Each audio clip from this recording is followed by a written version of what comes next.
سومناتنا كله بدحان حليفنا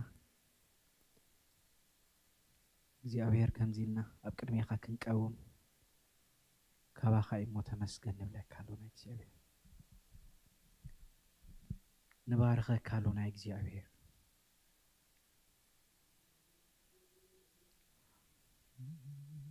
ሃሌሉያ እግዚአብሔር ንባርከካ ኣለና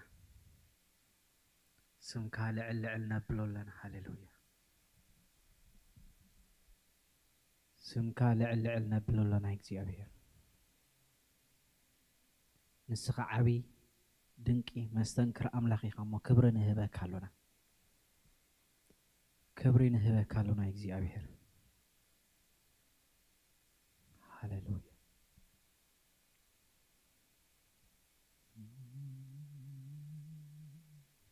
ተመስገን ተመስገን ዘላለማዊ ዝኾንካ እግዚአብሔር አባና ነመስግነካ ኣለና ቅዱስን ጻድቅን ዝኾንካ እግዚአብሔር ንባርከካ ኣለና ሃሌሉያ ስለ ምሕረትካ ተመስገን ስለ ፍቅርካ ተመስገን ስለ ረድኤትካ ስለ ሓልዋካ ተመስገን ንብለካ ኣለና ሃሌሉያ ሃሌሉያ እግዚአብሔር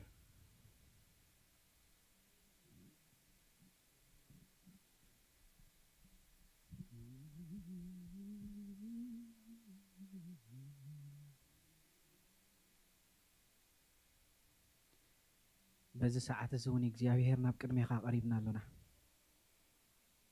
ብሓቂ ብዘድልየና ዘበለ ኩሉ ንስኻ እትረድእ ኣቦ ኢኻ እሞ ሎሚ ውሸት እግዚአብሔር ነቲ ንስኻ እትብለልና ነገር ተዳሊና መፂናካ ኣለና እግዚአብሔር ድምፅኻ ደሊና መፂና ኣለና እግዚአብሔር ነቲ ናትካ ህልውና ደሊና መፂና ኣለና እግዚአብሔር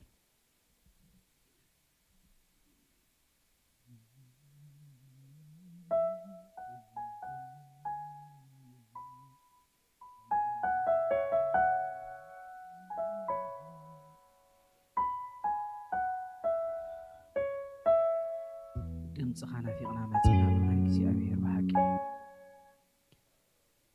ህልውና ናትካ ናፊቕና መፂና ኣለና እግዚአብሔር ምሕረትካ ናፊቕና መፂና ኣለና እግዚአብሔር እግዚአብሔር ረድኤት ካባኻ ስለ ዘድልየና ረድኤትካ ደሊና መፂና ኣለና እግዚአብሔር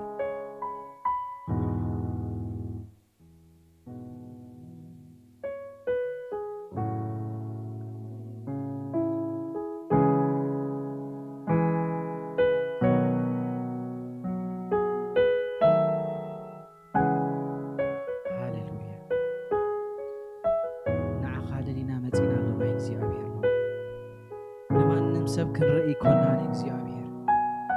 ነገር ግን ነትናትካ ዕላማ ደሊና መፂና ኣለና ሎሚ እግዚአብሔር ሎሚ ነቲ ንስኻ እትብለና ክንሰምዕ እግዚአብሔር ሎሚ ምስትናትካ ህልውና ምቅርራብ ምትንኻፍ ምርኻብ ክኾነልና ደሊና መፂና ኣለና እግዚአብሔር ሃሌሉያ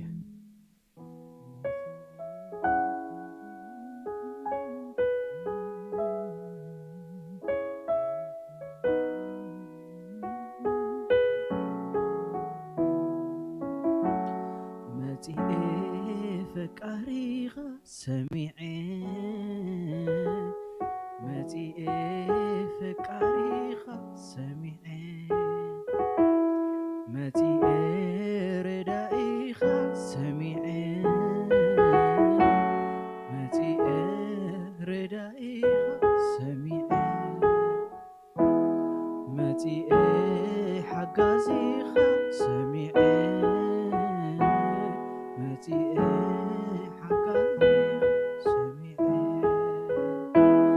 متي محرتناتك نافيقة متي محرتناتك نافيقة متي هلونا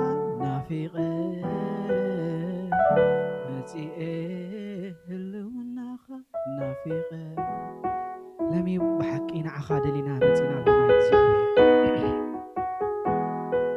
نتنات كهلونا إكزيابير نتنات كامتنكاف إكزيابير هاليلويا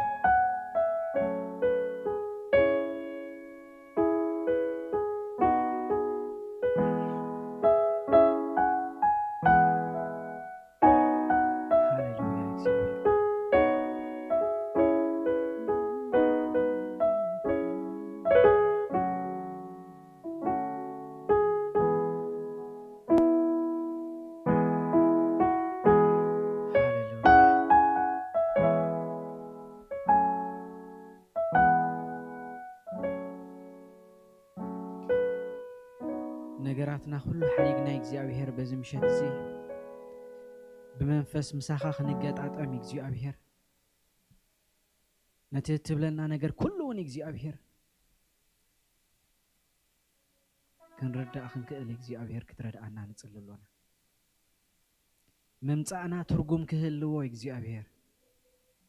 ከምቲ ዝመጸናዮ ክንመለስ ደይኮነ እግዚአብሔር በዚ ሰዓት እዚ ግን ሓድሽ ነገር ክትብለና እግዚአብሔር ተዛሪብካና ተረዲእና ክንከይድ እግዚአብሔር ምትንካፍካ አስተማቂርና ክንከይድ እግዚአብሔር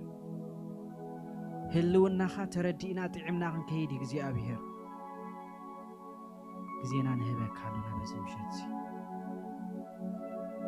ኣብዚ ናይ ሎሚ ምትእኽኻብና እግዚአብሔር ህልውናኻ ክነግስ እግዚአብሔር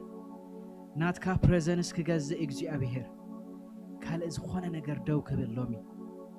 በዚ ሰዓት እዚ ካልእ ኩሉ ጸጥ ክብል እግዚአብሔር بحق إنات كمان فسجن عيوك عيلهم معتي أب نفس وكفنا نسخك كتبتصح جزينا نسخة تقطع صارك زي أبير جزينا نسخة حلف فلو معتي زي أبير زلنا جزي كل نسخة تركبوا زي أبير هاللويا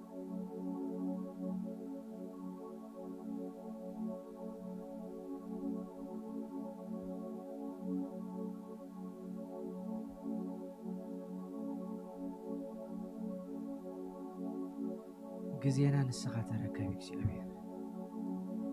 بزم مشات زي متنكاف كخون النايك زي أبير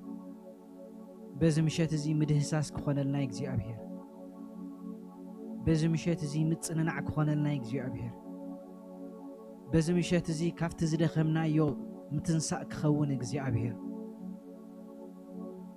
بزم مشات زي كافت حمقنا ملعال كخونك زي أبير هاللويا جزينا خلو نسخات قطعة زي أبير بزمشات زي بمنفس كعيك زي أبير بزمشات زي بنفس وكفنا نسخة حلفيك زي أبير بزمشات زي نفس وكفنا نسخة داسسيك زي أبير هاللويا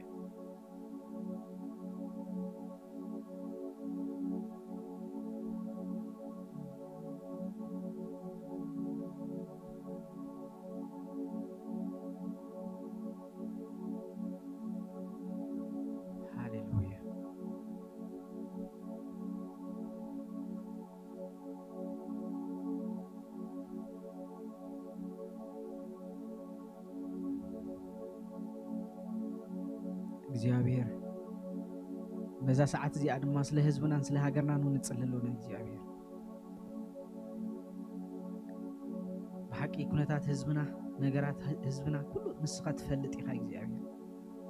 ትሪኦን ተስተውዕሎን ኣለኻሞ እግዚአብሔር ሎሚ መኸተምታ ክትገብረሉ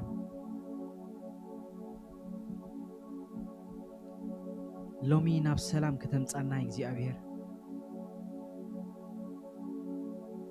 سلام حزبنا نسخاك تكون እግዚአብሔር نحزبنا حلفنا نهبك هالونا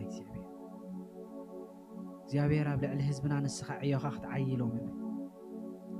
ኣብ ልዕሊ ምድርና ንስኻ ናትካ ሰላም ከተውርድ እግዚአብሔር ኣብ ልዕሊ ህዝብና ንስኻ ፍቕሪ ከተውርድ እግዚአብሔር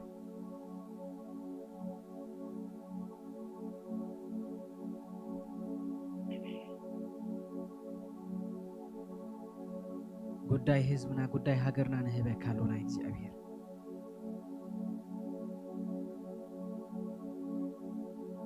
كاباخا زبلت مفتح يبلنا نجزي أبير كاباخا زعبي مفتح يبلنا نجزي أبير كل قديات هزبنا أنا بكمية خانة قربوا لنا نجزي أبير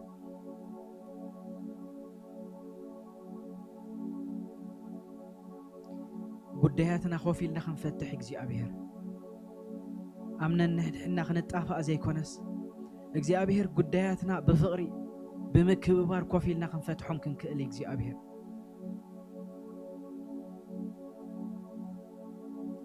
سله هزبنا نتصللونا እግዚአብሔርና ህዝብና ጉዳይ አብቀም ያኻና ቀርቦለና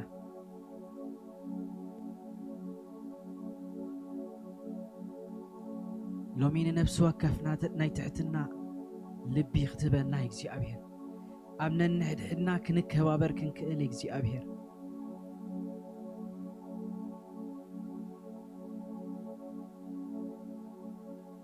አምነን ንሕድሕድና ክንቀባበል ክንክእል እግዚአብሔር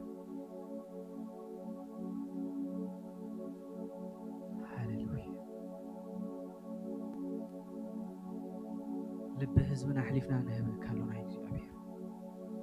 ጉዳይ ሀገርና حلفنا نهبه ካሎና እግዚአብሔር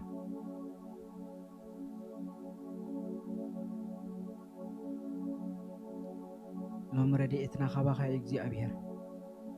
ረድኤት ምድርና ኻባኻ ይዝርከብ እግዚአብሔር ረድኤት ህዝብና ኻባኻ ይዝርከብ እግዚአብሔር እትናይ በሐቅ ዕረፍቲ እትናይ በሐቅ ሰላም አባኻ ይዘሎ እግዚአብሔር نعودلنا مزينا كالونا እግዚአብሔር እትናይ በሐቅ ሰላም አብ ህዝብና ከተውርዶ እግዚአብሔር እትናት ካ ሰላም ምድርና ከወርድ እግዚአብሔር ሃሌሉያ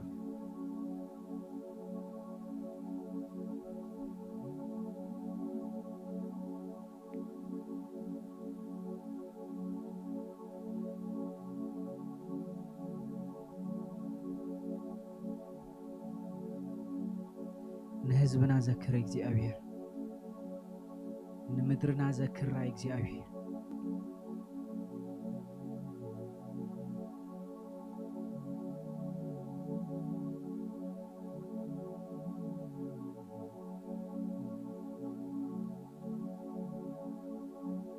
ሃሌሉያ ጾር ህዝብና ኸቢድና እግዚአብሔር صور مدرنا خبيدنا እግዚአብሔር ናባኻ ነቅርበሉና ንስኻ መዕረፊና ስለ ዝኾንካ እግዚአብሔር ንስኻ መልስ ሕቶና ስለ ዝኾንካ እግዚአብሔር ንስኻ ረድኤትና ስለ ዝኾንካ እግዚአብሔር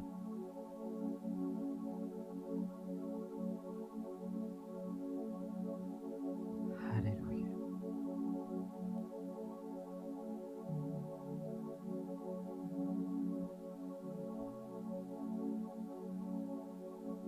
حتى هزبنا نسخا كتحلفو لومي حتوتات نفسه وكف نسخا كتملس እግዚአብሔር ጉዳያት نفسه وكف نسخا كتحلفو እግዚአብሔር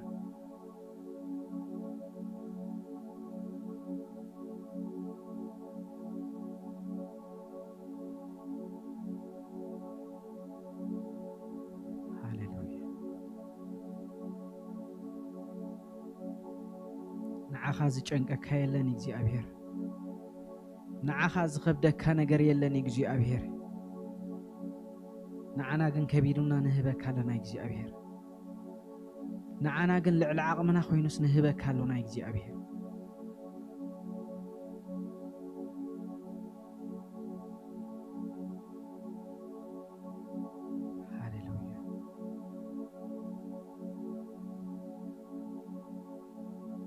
هاليلويا እግዚአብሔር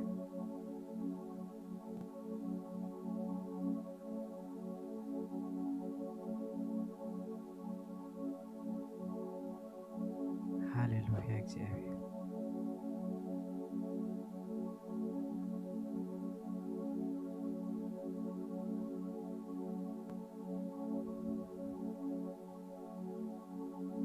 እግዚአብሔር ሕጂ ድማ ስለ ህይወትና ንጽልሎና እግዚአብሔር አብዝ ዘለው ዘመን ህይወትና እግዚአብሔር በሐቂ በሙሉ ልብ ይኽንስዕበካ ክንክል እግዚአብሔር ካብቲ ንስኻ ዝሓንፀፅካልና መንገዲ ንየማን ኮነ ንፀጋም ከይነልግስ ምስትውዓል ክትበና እግዚአብሔር ብሓቂ እንኸዶ ጽቡቕ ጌርና በቲ ንስኻ እትጥምቶ ምጥማት ክንጥምቶ እግዚአብሔር ክትረድኣና ናባኻ ንጽልይ ነዚ ዘመን ነዚ ግዜ ዝኸውን ምስትውዓል ክትበና እግዚአብሔር ነዚ ዘሎ እዋን ዝኸውን ጥበብን ምስትውዓልን ከተዕጥቐና እግዚአብሔር ዘብለጭልጭ ነገራት ከይስሕበና ሞ እግዚአብሔር ካፍቲ ዘዳለኻልና ዓብይ ዓስቢ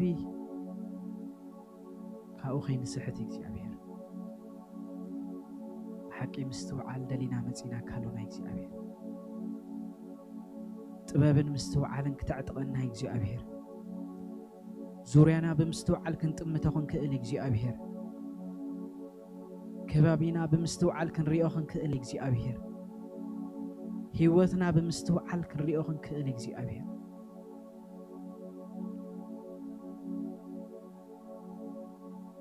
ጥበብን ምስትውዓልን ክትዕጥቐና እግዚአብሔር ጥበብን ምስትውዓልን ክትዕጥቐና እግዚአብሔር ብፍላይ ድማ ከም መንእሰያት እግዚአብሔር ነዚ ኣብ ቅድሜና ተሪፍሎ ዘሎ ዕድሜና ብምሉእ እግዚአብሔር ከምቲ ንስኻ እትደልዮ ከምቲ ናትካ ፍቓድ ኮይንና ክንመላለስ ክትረድኣና እግዚአብሔር ነዚ ኸነስተውዕል ጥበብ ክትበና እግዚአብሔር ነዚ ኸነስተብህል ምስትውዓል ክትበና እግዚአብሔር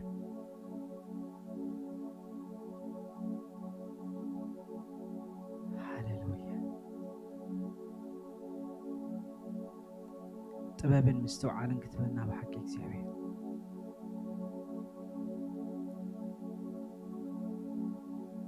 ብዝመፀ ኩነታት ከይንድፋእ እግዚአብሔር ብዝመፁ ንፋሳት ከይንድፋእ እግዚአብሔር ኣብቲ ዘዳለኻልና መንገዲ ክንጸንዕ እግዚአብሔር ነቲ ዝሃብካና ዓስቢ ክንጥምት እግዚአብሔር ሃሌሉያ ሃሌሉያ እግዚአብሔር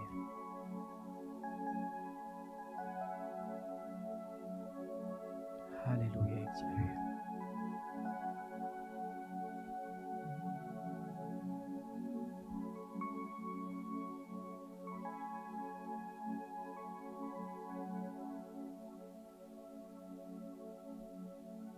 ሃሌሉያ እግዚአብሔር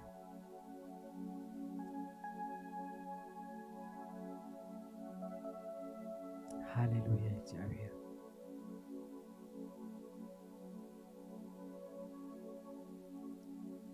እግዚአብሔር ሕጂውን ስለ ሕብረትና ንጽልሎና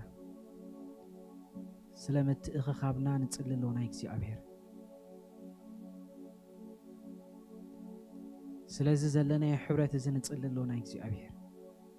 بكل ነገር ከተዕቤና እግዚአብሔር بكل ነገር ክድግፈና እግዚአብሔር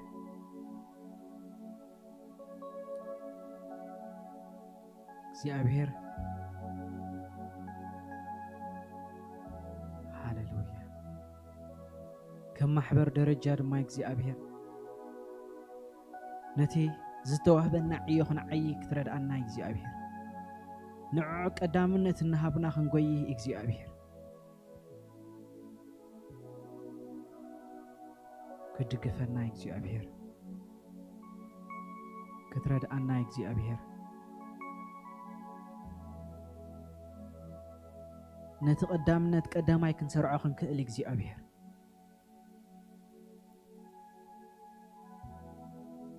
ሃሌሉያ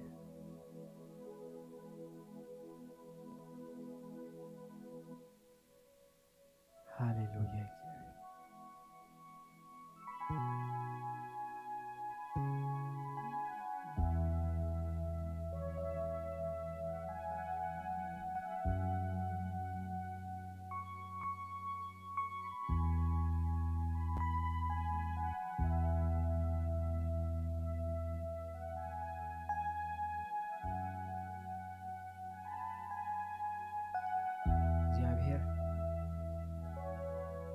نخلو ጸሎትና ስለተሰማዕ እግዚአብሔር ደግምና ነመስግነካ ኣለና እግዚአብሔር ድምፂ ውልድካ ስለዘይትንዕቕ እግዚአብሔር ንባርከካ ኣለና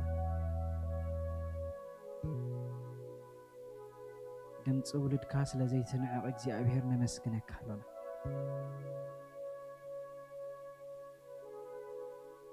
ንኹሉ ነገር እግዚአብሔር ኣብ ግዚኡን ኣብ ሰዓቱን ስለትመለሰው ንባርከካ ኣለና እግዚአብሔር እትሰምዕ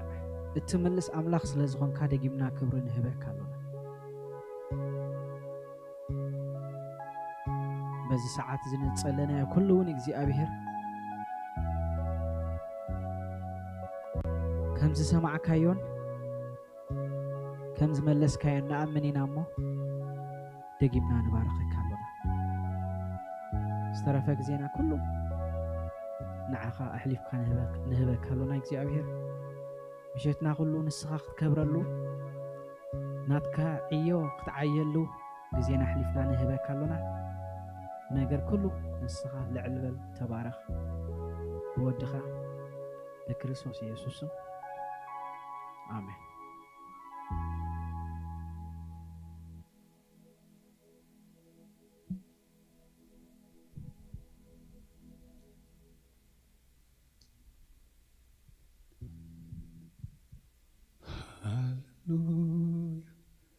هاللويا مستزعنحنا طعم بس كوين ناس هاللويا مسخوتنا حاتين حجون مسؤول الرخب هاللويا كونكشن نامس يكون هاللويا هاللويا هاللويا منفس قدوس هاللويا هاللويا منفس قدوس حجون نتأم أكلنا كم تيراب نعين ما تنافق نفسنا نعخا تتأمع الله هاللويا كم تدرق مريت እግዚአብሔር አቦ ሃሌሉያ ነፍስና نعخا يتأمع الله ونقول له هاللويا هاللويا ደስ ይዘብለኒ እግዚአብሔር መሳይ ምህላ ደስ ይዘብለኒ እግዚአብሔር መሳይ ምህላው ጥራይ ንሱ የአኽለኒ ምህላው ጥራይ ንሱ የአኽለኒ ደስ ይዘብለኒ እግዚአብሔር መሳይ ምህላ ደስ ይዘብለኒ እግዚአብሔር መሳይ ምህላው ጥራይ ንሱ የአኽለኒ ምህላው ካጥራይ ንሱ የአኽለኒ እስከ መንፈስ ቅዱስ ንዓደምና ሃሌሉያ ባህ ይዘብለኒ እግዚአብሔር መሳይ ምህላው ደስ ይዘብለኒ ካብ ኩነታትና ንውፃእ እግዚአብሔር መሳይ ምህላው ጥራይ ንሱ የአኽለኒ ምህላው ጥራይ ንሱ የአኽለኒ ከም ትኽፅለስ ሃሌሉያ ካብ ዘብለጭልጭ ነገር ናይ ምድር ነገር ወፂና እቲ ዳዊት ዝጸለዮ ጸሎት ሃሌሉያ ጥራሕ መንፈስ ካይልዎ ኩሉ ይትረፍ ኢልዎ ሃሌሉያ ሕጂ ንጽልዮ እንተሎ ሃሌሉያ ምጽምዓት መንፈስ ቅዱስ ጥራሕ ሃሌሉያ ከምቲ ኤራብ ሃሌሉያ ንዓይነ ማያት ዝጸምኦ ሃሌሉያ ነፍስና ከዓ ንመንፈስካ ይጸምዕ ኣሎ ንበሎ ሃሌሉያ ምምጻዕና ዘይተርፈና ሃሌሉያ ሎሚ ንመንፈስ ቅዱስ ንጽምዕ እዩ ሃሌሉያ እታ ትጸምኦ መንፈስ ከዓ ንሱ ይርከበላ እዩ ሃሌሉያ ሃሌሉያ ከመይ ገርኽ ካብ ህላውነትካ ወፂ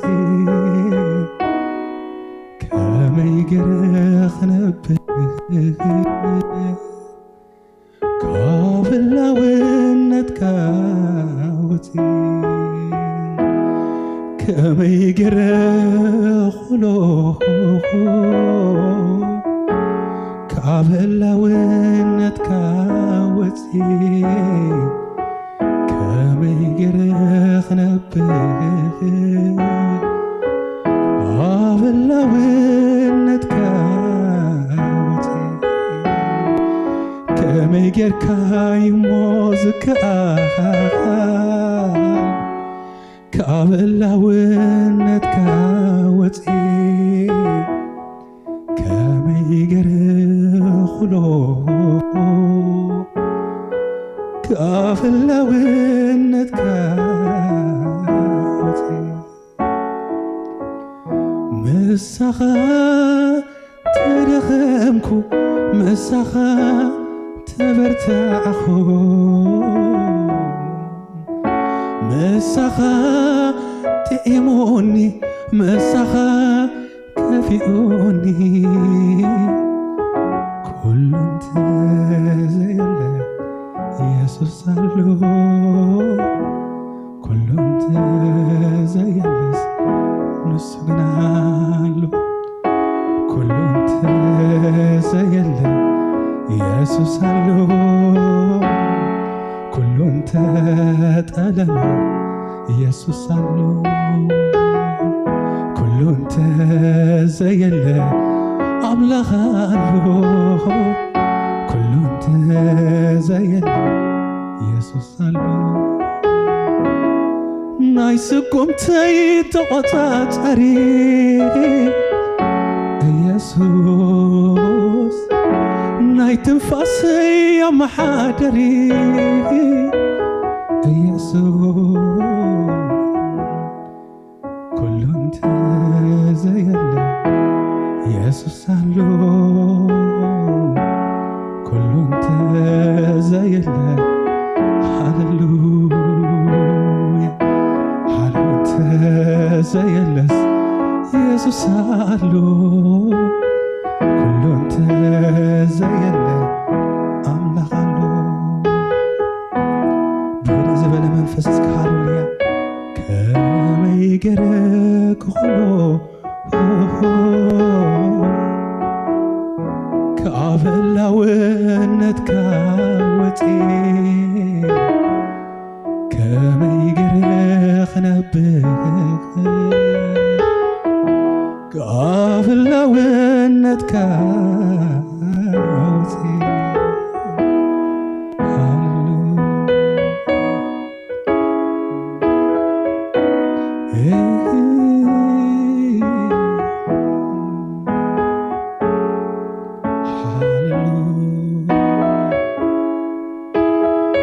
تسخا تملخو تملخيو أملاخكي تنفاس زم حدر أملاخي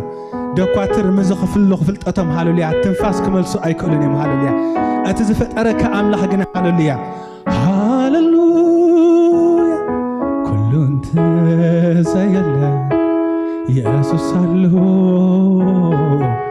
كل انت زي نايس قمتي تقطعت أري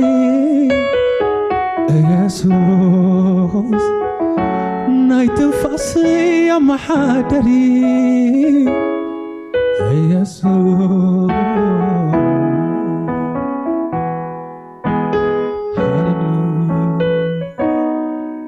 سو مودد وزدت بكنفر قال أنت قل موتك يسوس قل أنا موتك سو مودد وزدت بكنفر قال يسوس قل هاللويا يسوس قل هاللويا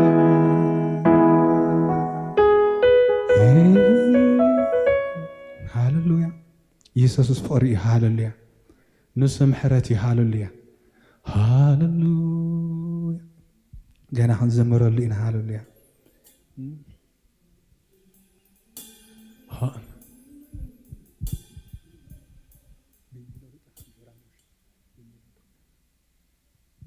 هاللويا እግዚአብሔር ከምንት ስምካ ዓበይኻ ዓበይኻ ዓበይኻ ስልጡን ኢኻ ስልጡን ኢኻ ስልጡን ኢኻ እግዚአብሔር እስከንበሉ ሃሌሉያ ከምት ስምካ ዓበይኻ ዓበይኻ ዓበይኻ ዓበይኻ ዓበይኻ ዓበይኻ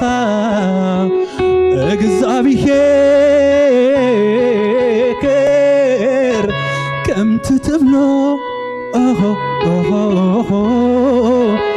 ዓበይኻ ዓበይኻ ዓበይኻ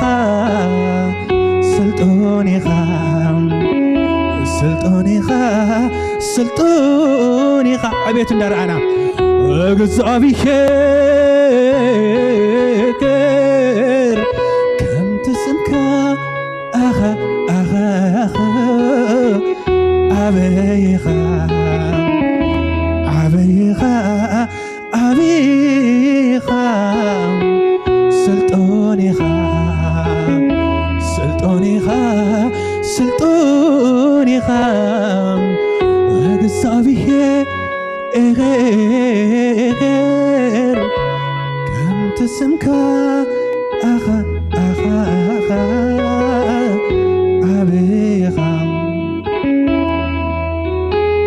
ሃሌሉያ እስከምዝ ሙዚቃ ኮይና ሃሌሉያ ስልጣን ዕቤቱና ዘከርና ሃሌሉያ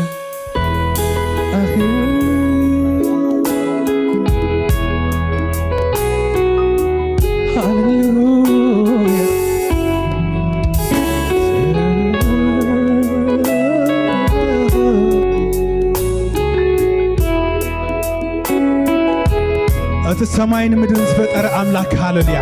ንዓለም ብዘይ ዓንዲ ደው ዘበለ ሃሌሉያ ንምድርኻ ኣብ ባሕርን ሰትረት ሃሌሉያ ሃሌሉያ ሳላ ስልጣን ዕቤቱ ሃሌሉያ ጸላእቱ ኣቀባጢሮም ዝግዝኡሉ ዓብ ኣምላክ ሃሌሉያ ንዕኡ እናረኣና ካብ ኩነታት ወፂና ሃሌሉያ ስልጣኑን ዕቤቱን እናረኣና ክነምልኽ ኢና ሃሌሉያ ሃሌሉያ ጸላኢ ትሕፍሮ እንተላ ዕቤት ኣምላኽ ሃሌሉያ ስልጣን ኣምላኽ ሃሌሉያ ሃሌሉያ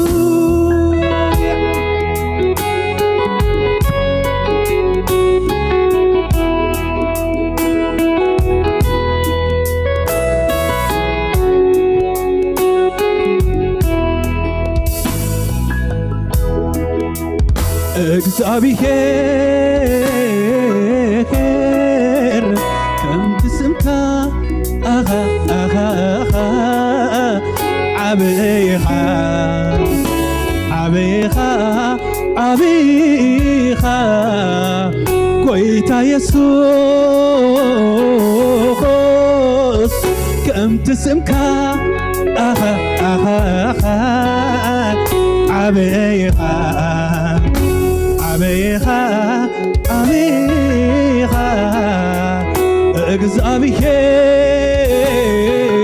እግዚአብሔር ከምት ስምካ ዓበይኻ ዓበይኻ ዓበይኻ እግዚአብሔር ከምት ትብሎ ገዛኢኻ ገዛኢኻ ገዛኢ ኣብ ኩሉ ኢኻ እግዚአብሔር ከምት ስምካ ዓበይኻ ዓበይኻ ዓበይኻ ስልጡን ኢኻ ስልጡን ኢኻ ስልጡን ኢኻ ብርቱዕ እውን ኢኻ ብርቱዕ ኢኻ ብርቱዕ ኢኻ እግዚአብሔር ከምቲ ስምካ ዓብይኻ ዓብይኻ ዓብይኻ ስልጡን ኢኻ ስልጡን ኢኻ ስልጡን ኢኻ ጎይታ ኢየሱስ ከምቲ ትብሎ ገዛኢ ኢኻ ገዛኢ ኢኻ ገዛኢ ኣብ ኩሉ ኢኻ ገዛኢ ኢኻ ሃሌሉያ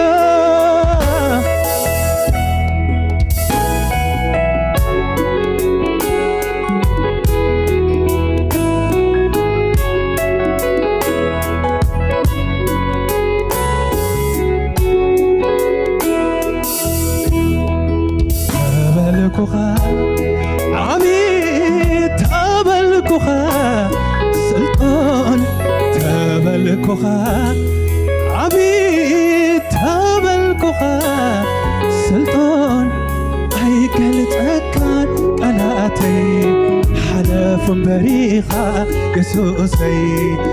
أي قلت أكان مزموري حلف إيخا يسوسي أي قلت أكان سبكتي حلف بريخا يسوسي أي قلت أكان صلوتي حلف بريخا يسوسي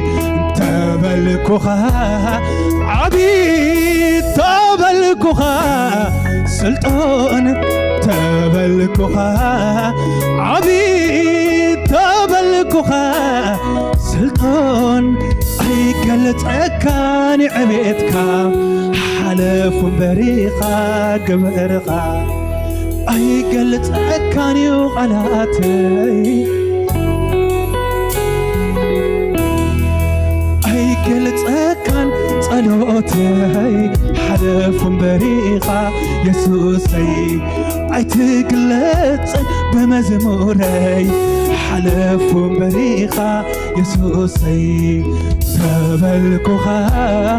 عبيد تبلكوخا سلطان تبلكوخا عبيد تبلكوخا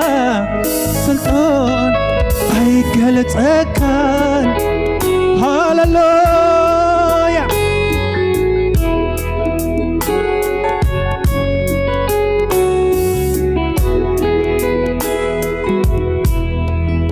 أي قلت أكان حلفو إيخا أي قلت أكان حلفو ديخا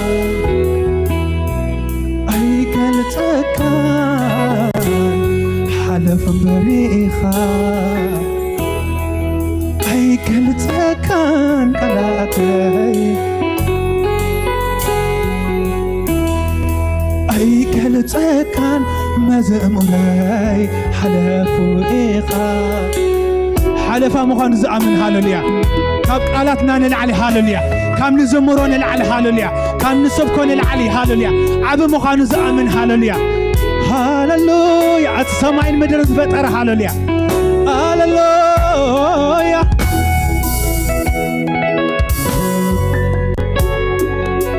أخي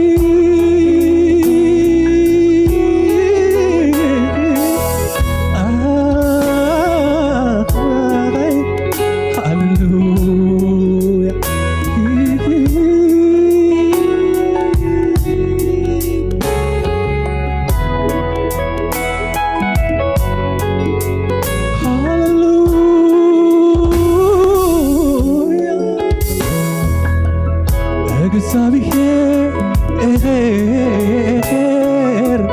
ከምቲ ስምካ ዓብይኻ ዓብይኻ ዓብይኻ ዓብይኻ ዓብይኻ ዓብይ ኣብ ሽግርና እንዳኣተና ሃለሉያ ኣብ ንጉዓዘ ጉዕዞ እንዳኣተና እግዚአብሔር ከም ትስምካ ኣኻ ዓበይኻ ዓበይኻ ዓበይኻ ስልጣን ኢኻ ስልጣን ኢኻ ስልጣን ኢኻ ገዛኢ ኢኻ ገዛኢ ኢኻ ገዛኢ ኣብ ኩሉ ኢኻ እግዚአብሔር ከም ትስምካ ኣኻ ዓበይኻ ዓበይኻ ዓበይኻ ዓበይኻ ዓበይኻ ዓበይኻ ስልጣን ኢኻ ስልጣን ኢኻ ስልጣን ኢኻ ሃሌሉያ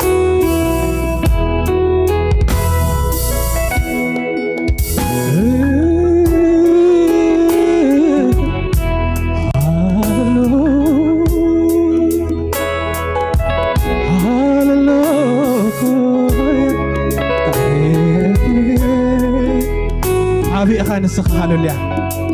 ሳላ ዕቤትካ ጸልዓትኻ ቃባጢሮም ዝግዝእ ዓብ ኣምላኽ ኢኻ ሃሌሉያ ሃሌሉያ ሓለፋ ስምካ ሃሌሉያ ሃሌሉያ ተበልኩኻ ዓቢ ተበልኩኻ ስልጣን ተበልኩኻ ዓቢ ተበልኩኻ ስልጣን ኣይገልጸካ ቃላተይ ሓለፉ ኢኻ ኢየሱሰይ ኣይገልጸካን መዝሙረይ ሓለፉ እንዲኻ ኢየሱሰይ ኣይገልጸካን ስብከተይ ሓለፉ ኢኻ ኢየሱሰይ ኣይገልጸካን ጸሎተይ ሓለፉ ኢኻ ኢየሱሰይ ኣይትግለጽን ብዝኾነ ሓለፉ ኢኻ ከምቲ ዝኾነ ሃሌሉያ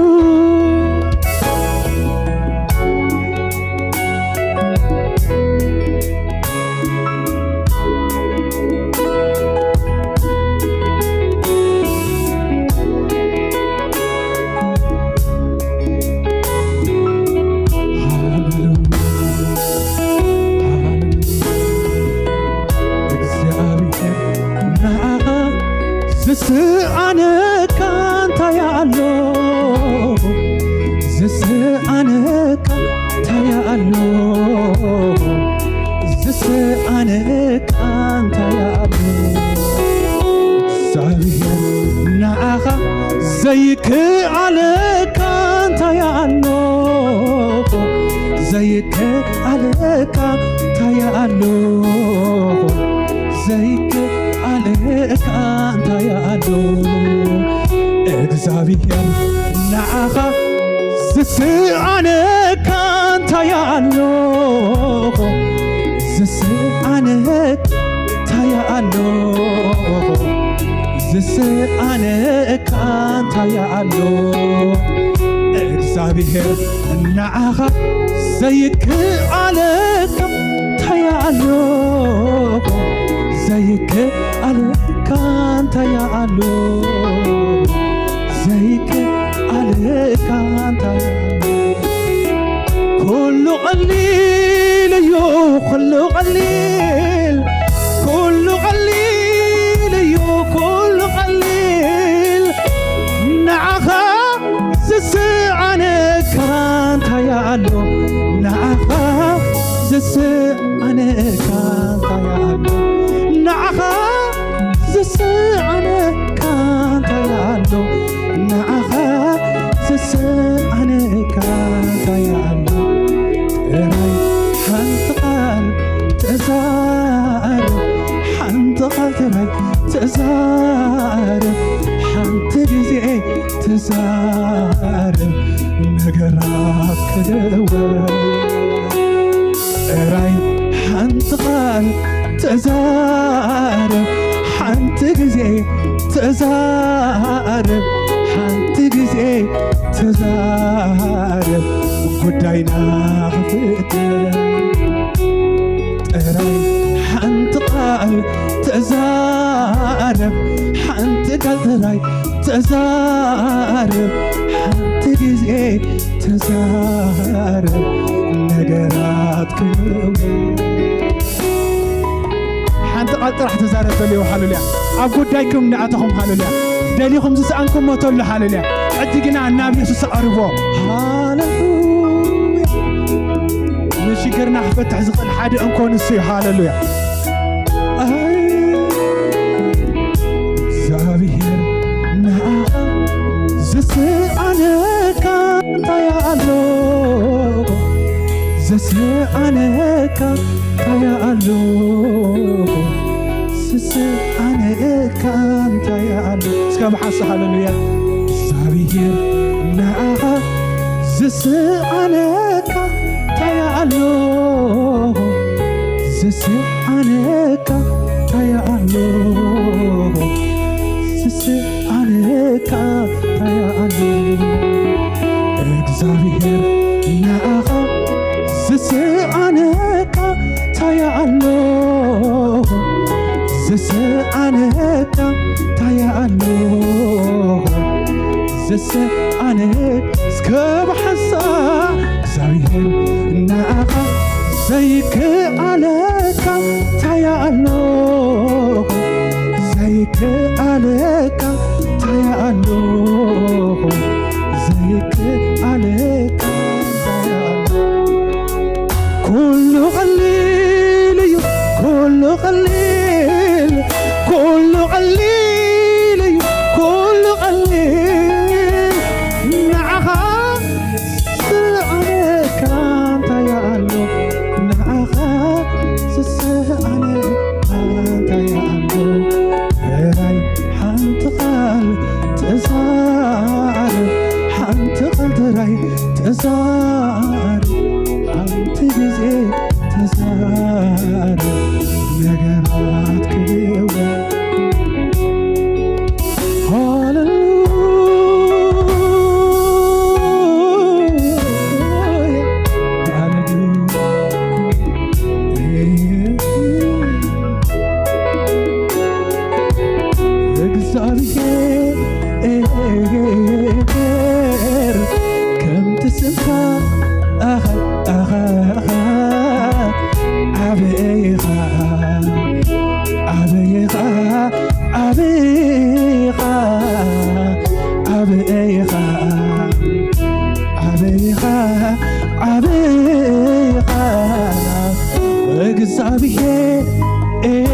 እግዚአብሔር ከምቲ ትብሎ ዓብን በሪኻ ዓብኢኻ ዓብኢኻ ስልጦኒኻ ስልጦኒኻ ስልጦኒኻ ገዛኢኻ ገዛኢኻ ገዛኢኻ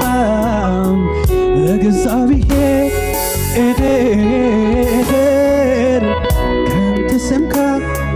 ዓብኢኻ ዓብኢኻ ዓብኢኻ ስልጦኒኻ ስልጦኒኻ ስልጦኒኻ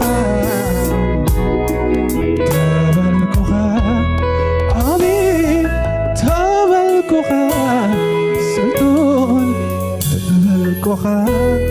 عميد تبلكوها سلطان هيكل تكا قلعتي حلفون ديغا يسوسي هيكل تكا مزموري حلفون ديغا يسوسي هيكل تكا سبكتي حلفون ديغا يسوسي هيكل تكا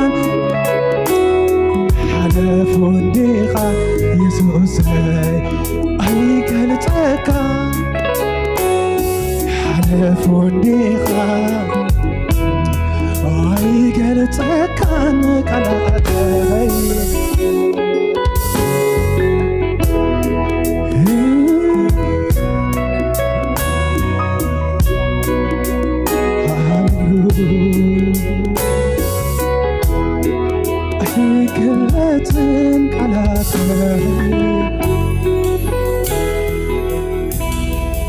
አይገልጸካን መዝሙረይ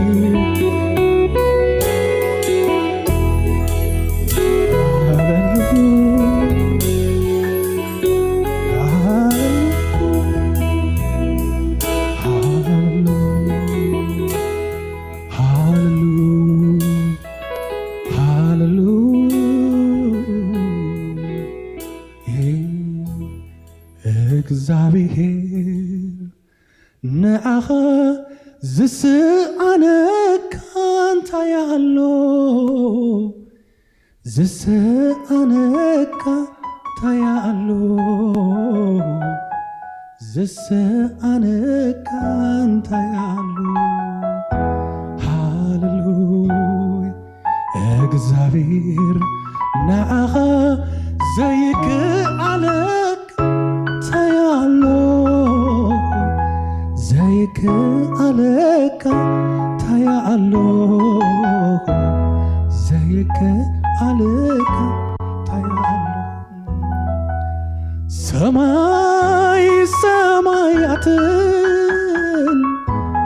ፀሓይ ከዋኽብትን ቃልካ ፈጢርዎ ክሳብ ሕጂ እውን ኣሎ ኣፀኒዕዎ እዚ እንዳስተንተንኩ ከምልኽ ከለኹ ኣምላኽ ምዃንካ እሕጐስ ኣለኹ እሕጐስ ኣለኹ ኣምላኽ ኣምላኽ ኣምላኽ ኣምላኽ ኣምላኽ ኣምላኽ ኣምላኽ ኤልሻዳይ ኤልሻዳይ ኤልሻዳይ ኤልሻዳይ ኤልሻዳይ ኤልሻዳይ ኤልሻዳይ አዶናይ አዶናይ አዶናይ አዶናይ አዶናይ አዶናይ አዶናይ ኤሎሂም ኤሎሂም ኤሎሂም ኤሎሂም ኤሎሂም ትፍውስ ትፍውስ ትፍውስ ትፍውስ ትፍውስ ትፍውስ ትፍውስ ተናግር ተናግር ተናግር ተናግር ተናግር ተናግር ተናግር ሃሌሉያ ክንዝምረሉ ኢና ገና ሃሌሉያ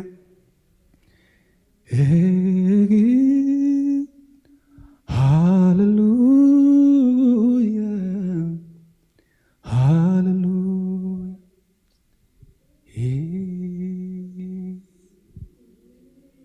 ሃሌሉያ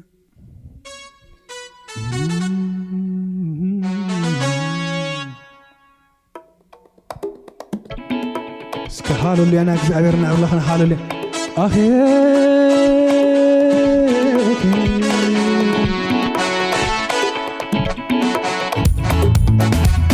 እሰይ አሜን እስከ ዕልልታ ዘለዎ ሃሌሉያ ጣዕይ ንኽብሪ ኣምላኽ ሃሌሉያ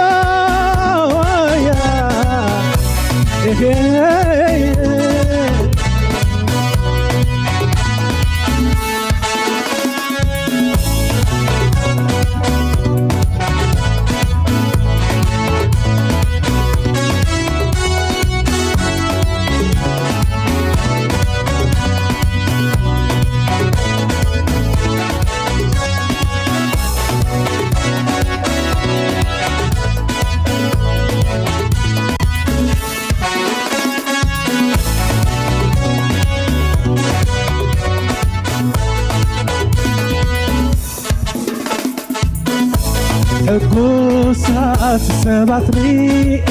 ክሓልፉ ኸለዎ قريبة حاتيتيهم انتاي كم زخونوا كلهم حبيرهم بحد دمتي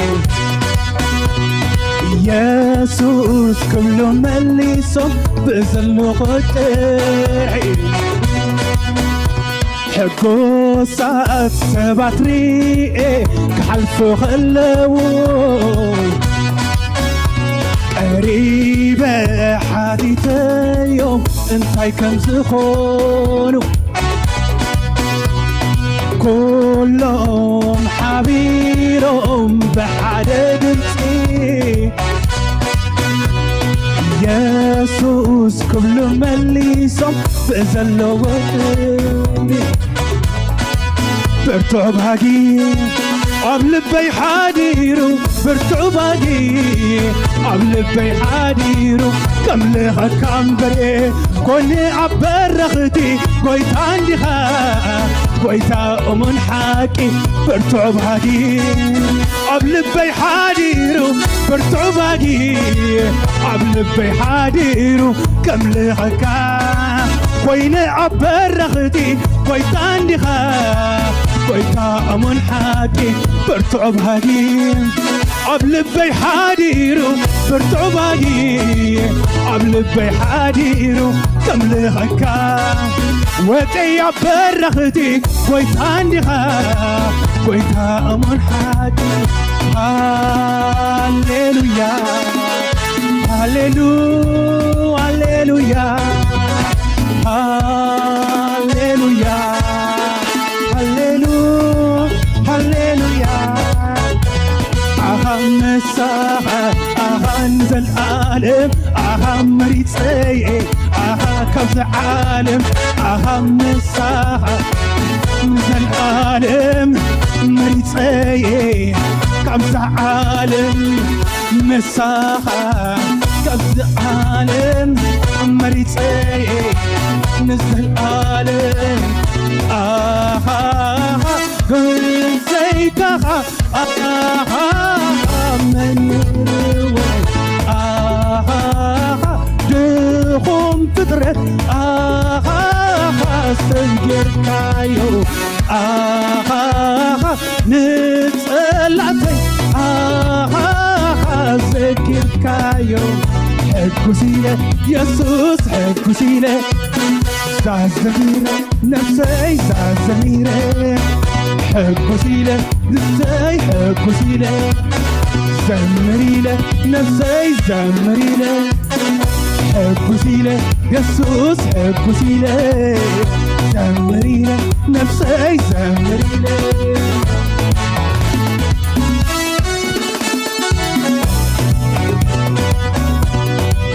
هاللويا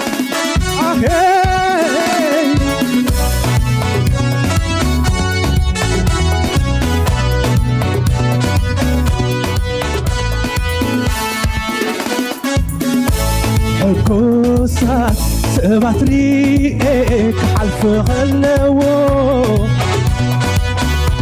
قريبة حديتي يوم من حيكم تخونوا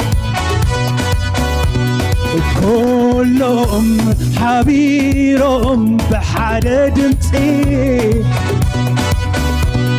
يسوس كلهم مليسهم زلوتي حكوسات سبات ريقك حلف غلو قريبة حديتي يوم انتاي كم زخونوا كلهم حبيرهم بحد دمتي يسوس كلهم مليسهم بزلوتي برتعو بهاقي قبل بي حاديرو برتعو باقي قبل بي حاديرو كم لغكا وتي برختي ويتا عندها ويتا أمون حاكي برتعب هاكي انبريو عبلبي حاديرو برتعب هاكي عبلبي حاديرو كم لغكام وتي برختي ويتا عندها ويتا أمون حاكي هاليلويا هاليلو هاليلويا هاليلويا هاليلو هاليلويا مساحة نزل عالم مريض ايه كابزة عالم مساحة نزل عالم مريض ايه نزل عالم مساحة كابزة عالم مريض ايه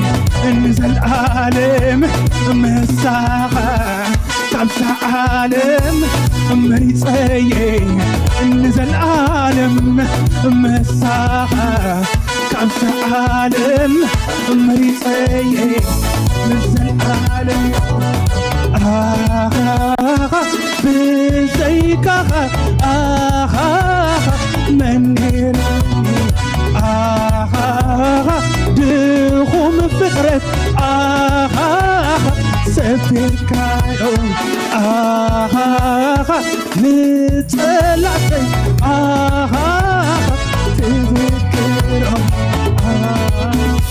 اسكم الموسيقى حاليا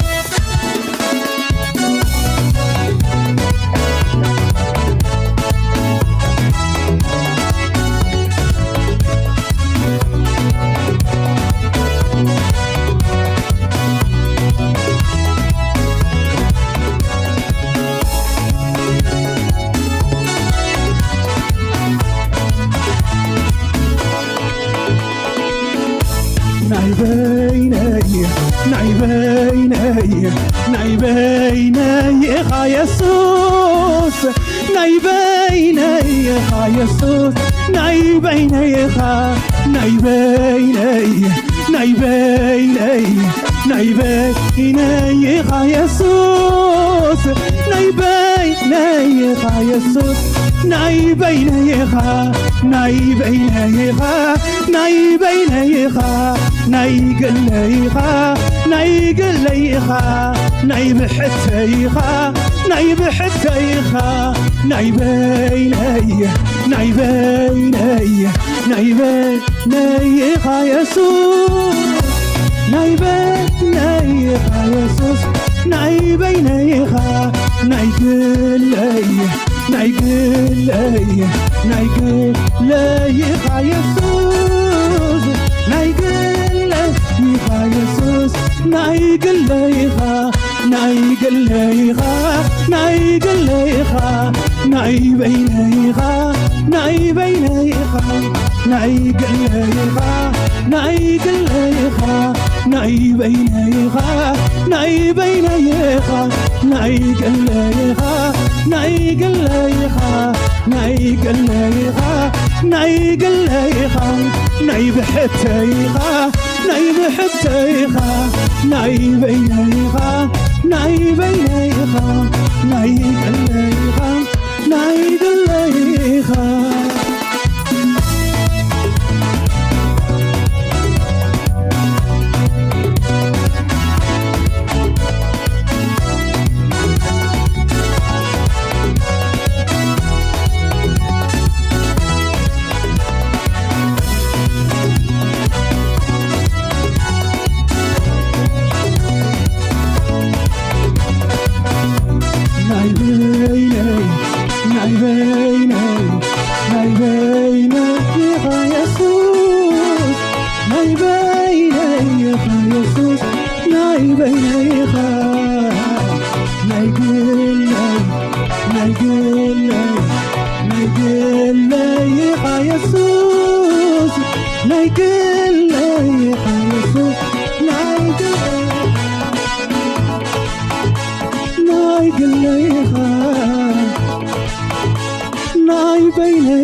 كابز تعم زخنا منفس كي وصنا خلنا እግዚአብሔር ብዙሕ ማእሰርቲ እናፈትሐ ሕጂ ድማ ስለታት ኣሲራ ዘላ ሰላም ዘይብላ ሕማቕ ወረ ጥራሕ መሊእዋ ዘሎ ዝተወለድናላ ሃገርና ዝኾነት ኤርትራን ህዝብናን ክንጸልይ ኢና ኣብ ቀድሚ ኣምላኽ ክንቀርብ ኢና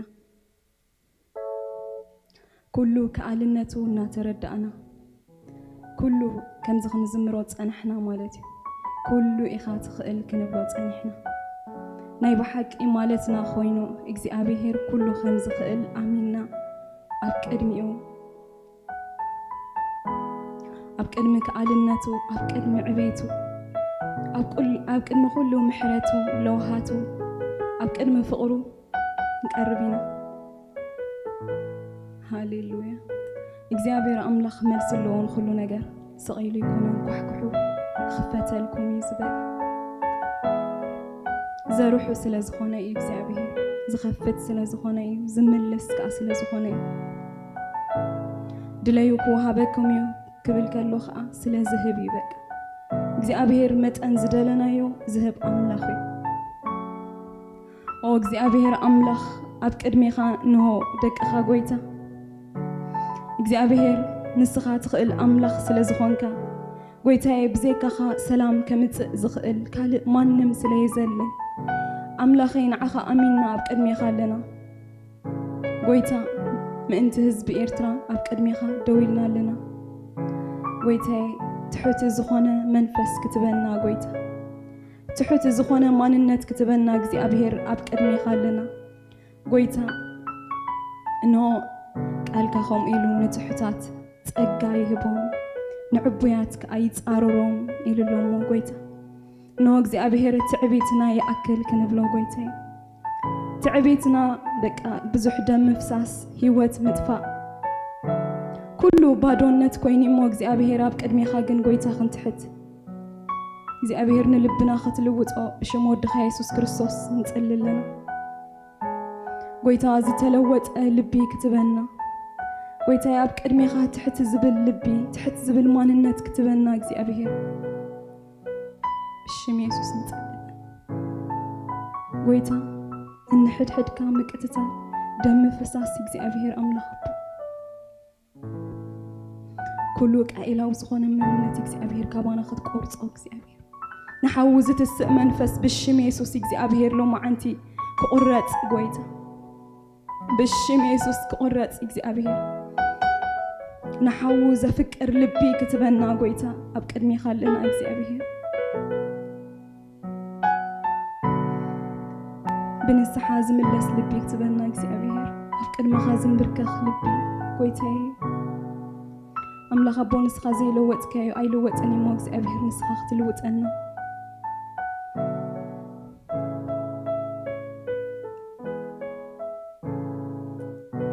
أو እግዚአብሔር أملاخ ملس صلوتنا سلزخونك نبارخك لنا قويتا أب زمننا طعم زخونة زينا سلتسمعنا كبر خلونا عخايخو ويتا نسخة كله تخيل أملاخ سلزخونك سجنكك خا سلزيل بحكي إرسب سلزي تقلقلك قويتا بعلخا كل نجار تعي سلزخونك كبرن عبيتنا عخا يخون እግዚአብሔር أبلع لخلونا عخان شمكا لنا أبلع لجاوج أوتانا عخان شمكا እግዚአብሔር أبلع لتطعم زي كونه دهاي እግዚአብሔርنا عخان شمكا لنا እግዚአብሔር نسخة سلطن نسخة عبا እግዚአብሔር نسخة جنن نسخة ترى እግዚአብሔር سلام فتحن سلا تقبرو እግዚአብሔር سب هاديو قمت سلا تقبرو እግዚአብሔር نبارخك لنا بشمت تفكرو ودخا يسوع كريستوس آمين كميك أنيكم حزب أملاخ كميك أنيكم حزب أملاخ باستر طرح ديبز غزادلو سناين قعدحان متأخم نعم محبر أملاخ باركم تلمود كم تخلي جزين قبرو سومنا ومدواتنا نمل لاي مالتيو كاب ماندي يزجمر ساعات شوعات كساب شعتن فرعند تنح بمن ساعات زكايد نايك على أملاخن نايت أولوتن جزين لنا سوني ساعة شوعات أتصيلو سولوس كا ንጎ ወጋሕታ ሰዓት 5:40 AM ማለት እዩ ብዙም ዝካየድ ናይ ጸሎት ጊዜ ኣሎ ኩሉ ማሕበር ኣምላኽ ዝኣቱ ማለት እዩ ኣብቲ ቫይበር ይስደድ እዩ ሊንክ ንግሆ የተስኡና እዮም ኩሎም ሰዝንጸልኡ ኣቲና ረቡዕ ከዓ ሰዓት 6 ቀትሪ PM ናይ ወንጌል ድዝርግሑ ኣሕዋት ኣለዉ ኣብዚ ቤት ዝተረኺቦም ጸሎት ይገብሩ ድሕሪኡ ድማ ናብዚ ከተማ ይወፁ ማለት እዩ ፍራይዴይ ከዓ ኣለና ብናይ እንግሊሽ ፕሮግራሚንግ ናይ እንግሊሽ ተዛረብቲ እዮም ሞስትሊ ዝሳተፍዎ ሰዓት 6 እዩ ዝጅምር ንሱ ከዓ ቀፂሉ ሳቱርዴይ ከዓ ቀዳም ሰዓት 5 ክሳብ ሰዓት 8 ዝጸንሕ ናይ ጸሎትን ናይ ቃል ኣምላኽ ጊዜን ኣለና ሳንዴይ ድማ ከምቲ ኩሉ ጊዜ ንሪኦ ሰዓት 9 እዩ ዝጅምር ቀዳማይ እብረ ቀፂሉ ድማ ካልኣይ እብረ ኣሎ 11 ፈረቓን ይጅምር ክሳብ 1 ፈረቓን ይጸንሕ እትሳልሳይ እብረ ድማ ብፍሉይ ንመንእስያት ዝተዳለወ ኮይኑ ሰዓት 5 ይጅምር ክሳብ ሰዓት 7 ፈረቓን ካልእ ፍልይ ዝበለ ናይ ሰሙን ዝመተን ባህታ ማለት እዩ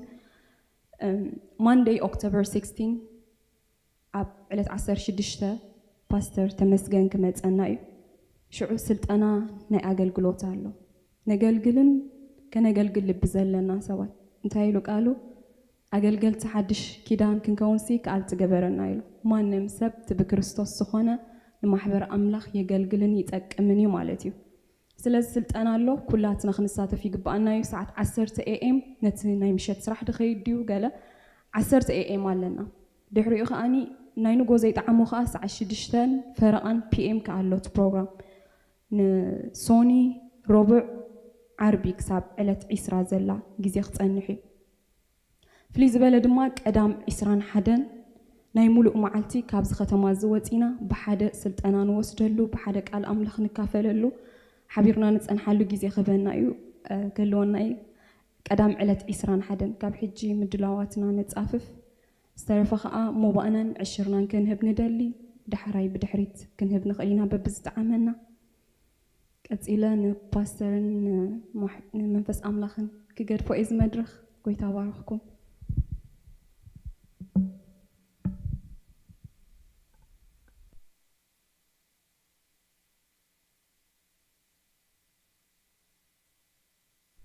نوم ناس كيات تقولها እግዚአብሔር ይባረክ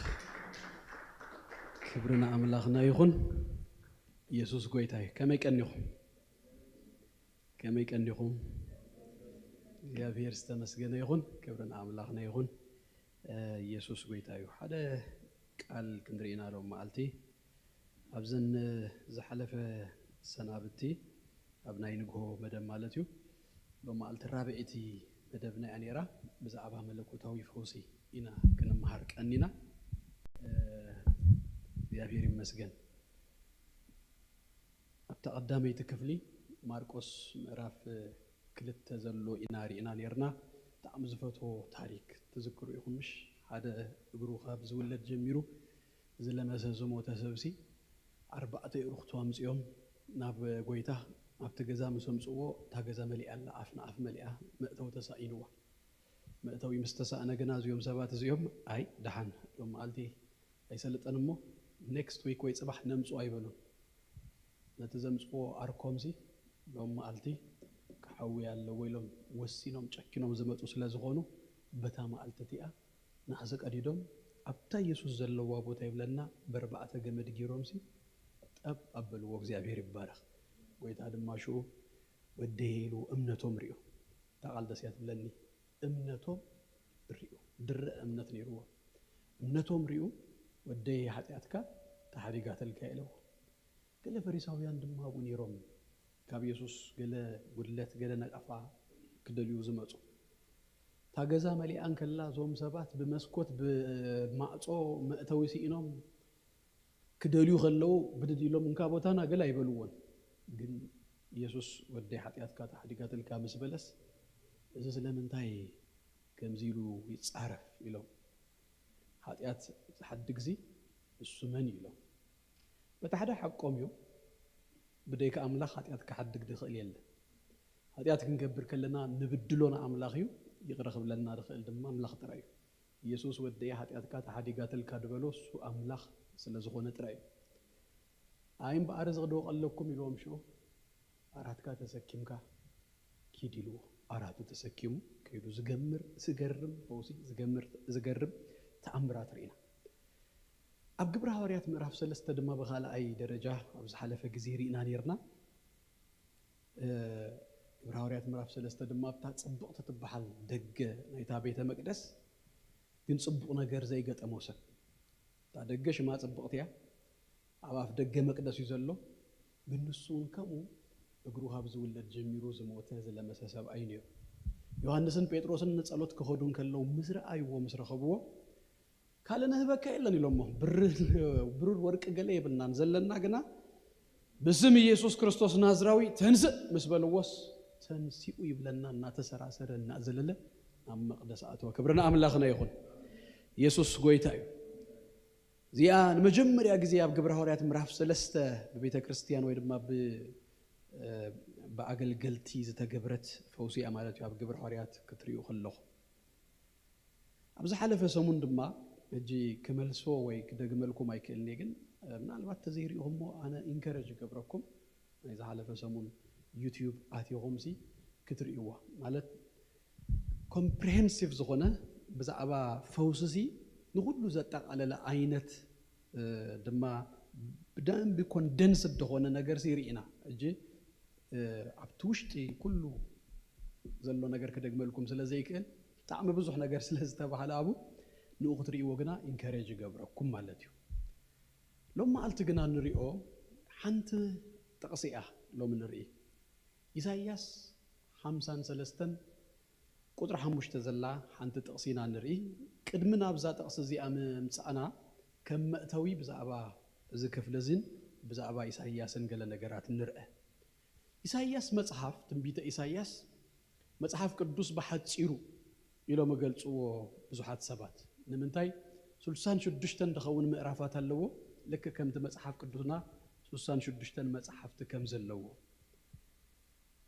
እትን ቀዳሞት 39 መጽሐፍቲ ቀዳማይ ናይ ኢሳይያስ መጽሐፍ ተባሂሉ ይፍለጥ ብድሕሪኡ ድማ ካብ ምዕራፍ 40 ዘሎ ድማ ተን 27 ክሳብ 66 ዘሎ ድማ ካልኣይ መጽሐፍ ኢሳይያስ ተባሂሉ ይፍለጥ ተም መጽሐፍ ኣከማ ኣመቃቅለ እንባዕሉ ልክ ከምቲ ብሉይ ኪዳን 39 27 ሓድሽ ኪዳን ድማ ዝተመቕለ ከምኡ እዩ ናይ ኢሳይያስ መጽሐፍ ዝምቀል ልክ ምዕራፍ 40 ክትበጽሑ ከለኹም ከምቲ ሓድሽ ኪዳን ዝጅምሮ ዓይነት ዝመስል ኣብ በረኻ ዝእውጅ ድምፂ ኣዋጅ ንረክብ ማለት እዩ ከምቲ ኣብ ሓድሽ ኪዳን ድማ ዮሐንስ ኣብ በረኻ ቅድሚ ጎይታና ኢየሱስ ክርስቶስ እናኣወጀ ሓድሽ ኪዳን ዝጀምረልና ምዕራፍ 40 እዩ ዝጅምር ኣብዘን 27 ምዕራፋት ሽኡ እንደዛ ሓተኩም መብዛሕትኩም ትፈትዎም ጥቕስታት ናይ ኢሳይያስ ኣብዘን ካብ 40 ንንዮ ዘለው እዮም ብጣዕሚ ደስ ዘብሉ ተስፋታት ጥዑም ዝኾኑ ቃላት ካብዛ ምዕራፍ 40 ክሳብ 66 ንረክብ ኢና ዘገርም እዩ ኣጻሓፉ ዘገርም እዩ ኩሉ ቃላቱ ባይዘዊ ኣብዚ ከተማና ካልጋሪ ዩኒቨርሲቲ እንታይ ትበሃል ማይ ኒስ ጓል ሓፍተይ ሊትሬቸር ክመሃሩ ከለው መጽሐፍ ኢሳይያስ እዮም ይሮሞ እቲ ሊትሬቸር አቡ ዘሎ ብጣዕሚ ፓወርፉል ስለዝኾነ ማለት እዩ ካልጋሪ ዩኒቨርሲቲ እቲ ሊትሬቸር ክመሃሩ ከለው ኣዘ ቴክስት ዝርእይዎ ዝነበሩ ብእንግሊሽ ከማን ረኣይዎ ብሂብሩ ተጻሒፉስ ናብ እንግሊሽ ተተርጉሙስ ስቲል ፓወርፉል እዩ ተቃላት ንፈትዎም ጥቕስታት ኣቡለው ኣጻሓፉ ዝገርም እዩ እቲ ኩሉ ብስነ ጽሁፍ ደረጃ ከማንሲ ዘገርም እዩ ግን ልዕሊኡ ድማ ንኣናስ መንፈሳዊ ነገሩ እቲ ዘለዎ ተስፋታት ገለ ኩሉ ኣቡ ዘገርም እዩ ኣብዚ ክፍልታት እዚ ድማ ሓደ ብዛዕባ ባርያ እግዚኣብሔር ዝብል ሓሳብ ድማ ትሪኢኹም ሓድሽ ትርጉም ናይ ትግርኛ መጽሐፍ ቅዱስ ኣረስታት ስለዝህቦ ነቲ ክፍሊ ደስ ይዝብለኒ ጽቡቕ እዩ ኣረስታት ዝህበና መቃቂልና ክንሪኦ ይሕግዘና እዩ ድማ ኣብዚ ናይ ዲጂታል ውን ነቲ ናይ ሓድሽ ትርጉም ኣርእስታት የእትዮም ኣለው 4 መዛሙር ብዛዕባ ባርያ እግዚኣብሔር ዝተባሃለ ኣብ ኢሳይያስ መጽሐፍ ካብ 42 ጀሚሩ ንረክብ ኢና ምዕራፍ 42 ካብ ቁጥሪ 1 ክሳብ 9 ቀዳማይ መዝሙር ብዛዕባ ባርያ እግዚኣብሔር ምዕራፍ 49 ካብ 1 ክሳብ 13 ካልኣይ መዝሙር ምዕራፍ 50 ካብ ቁጥሪ 4 ክሳብ 11 ሳልሳይ መዝሙር ምዕራፍ 52 ሎም ንሪኦ ድማ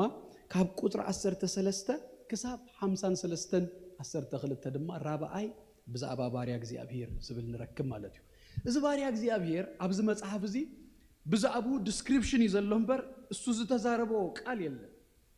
ግን ብዛዕባ እዚ ባርያ እግዚአብሔር ሲንታይ ከም ዝመስል ጽቡቅ ገይሩ ነጊሩና ብዛዕባ ናቱ ተትና ብዛዕባ ናቱ ለውሃት ብዛዕባ ናቱ ንግስና ብዛዕባ ናቱ ዝኸፍሎ ዋጋ ሳክሪፋይስ ኩሉ ሲ ብዝርዝር ኣብዚ በመዝሙር መንገድ ገይሩስ ኣብዚ ክፍልታት እዚ ተጻሒፉልና ኢሳይያስ ጽሒፉልና ሕጂ መን እዩ ባርያ እግዚአብሔር ብፍላይ ሓድሽ ኪዳን ክነንብብ ከለና ብዘየማት መንገዲ ዝባርያ እግዚአብሔር ተባሂሉ ዲስክራይብ ድግበር ደሎሲ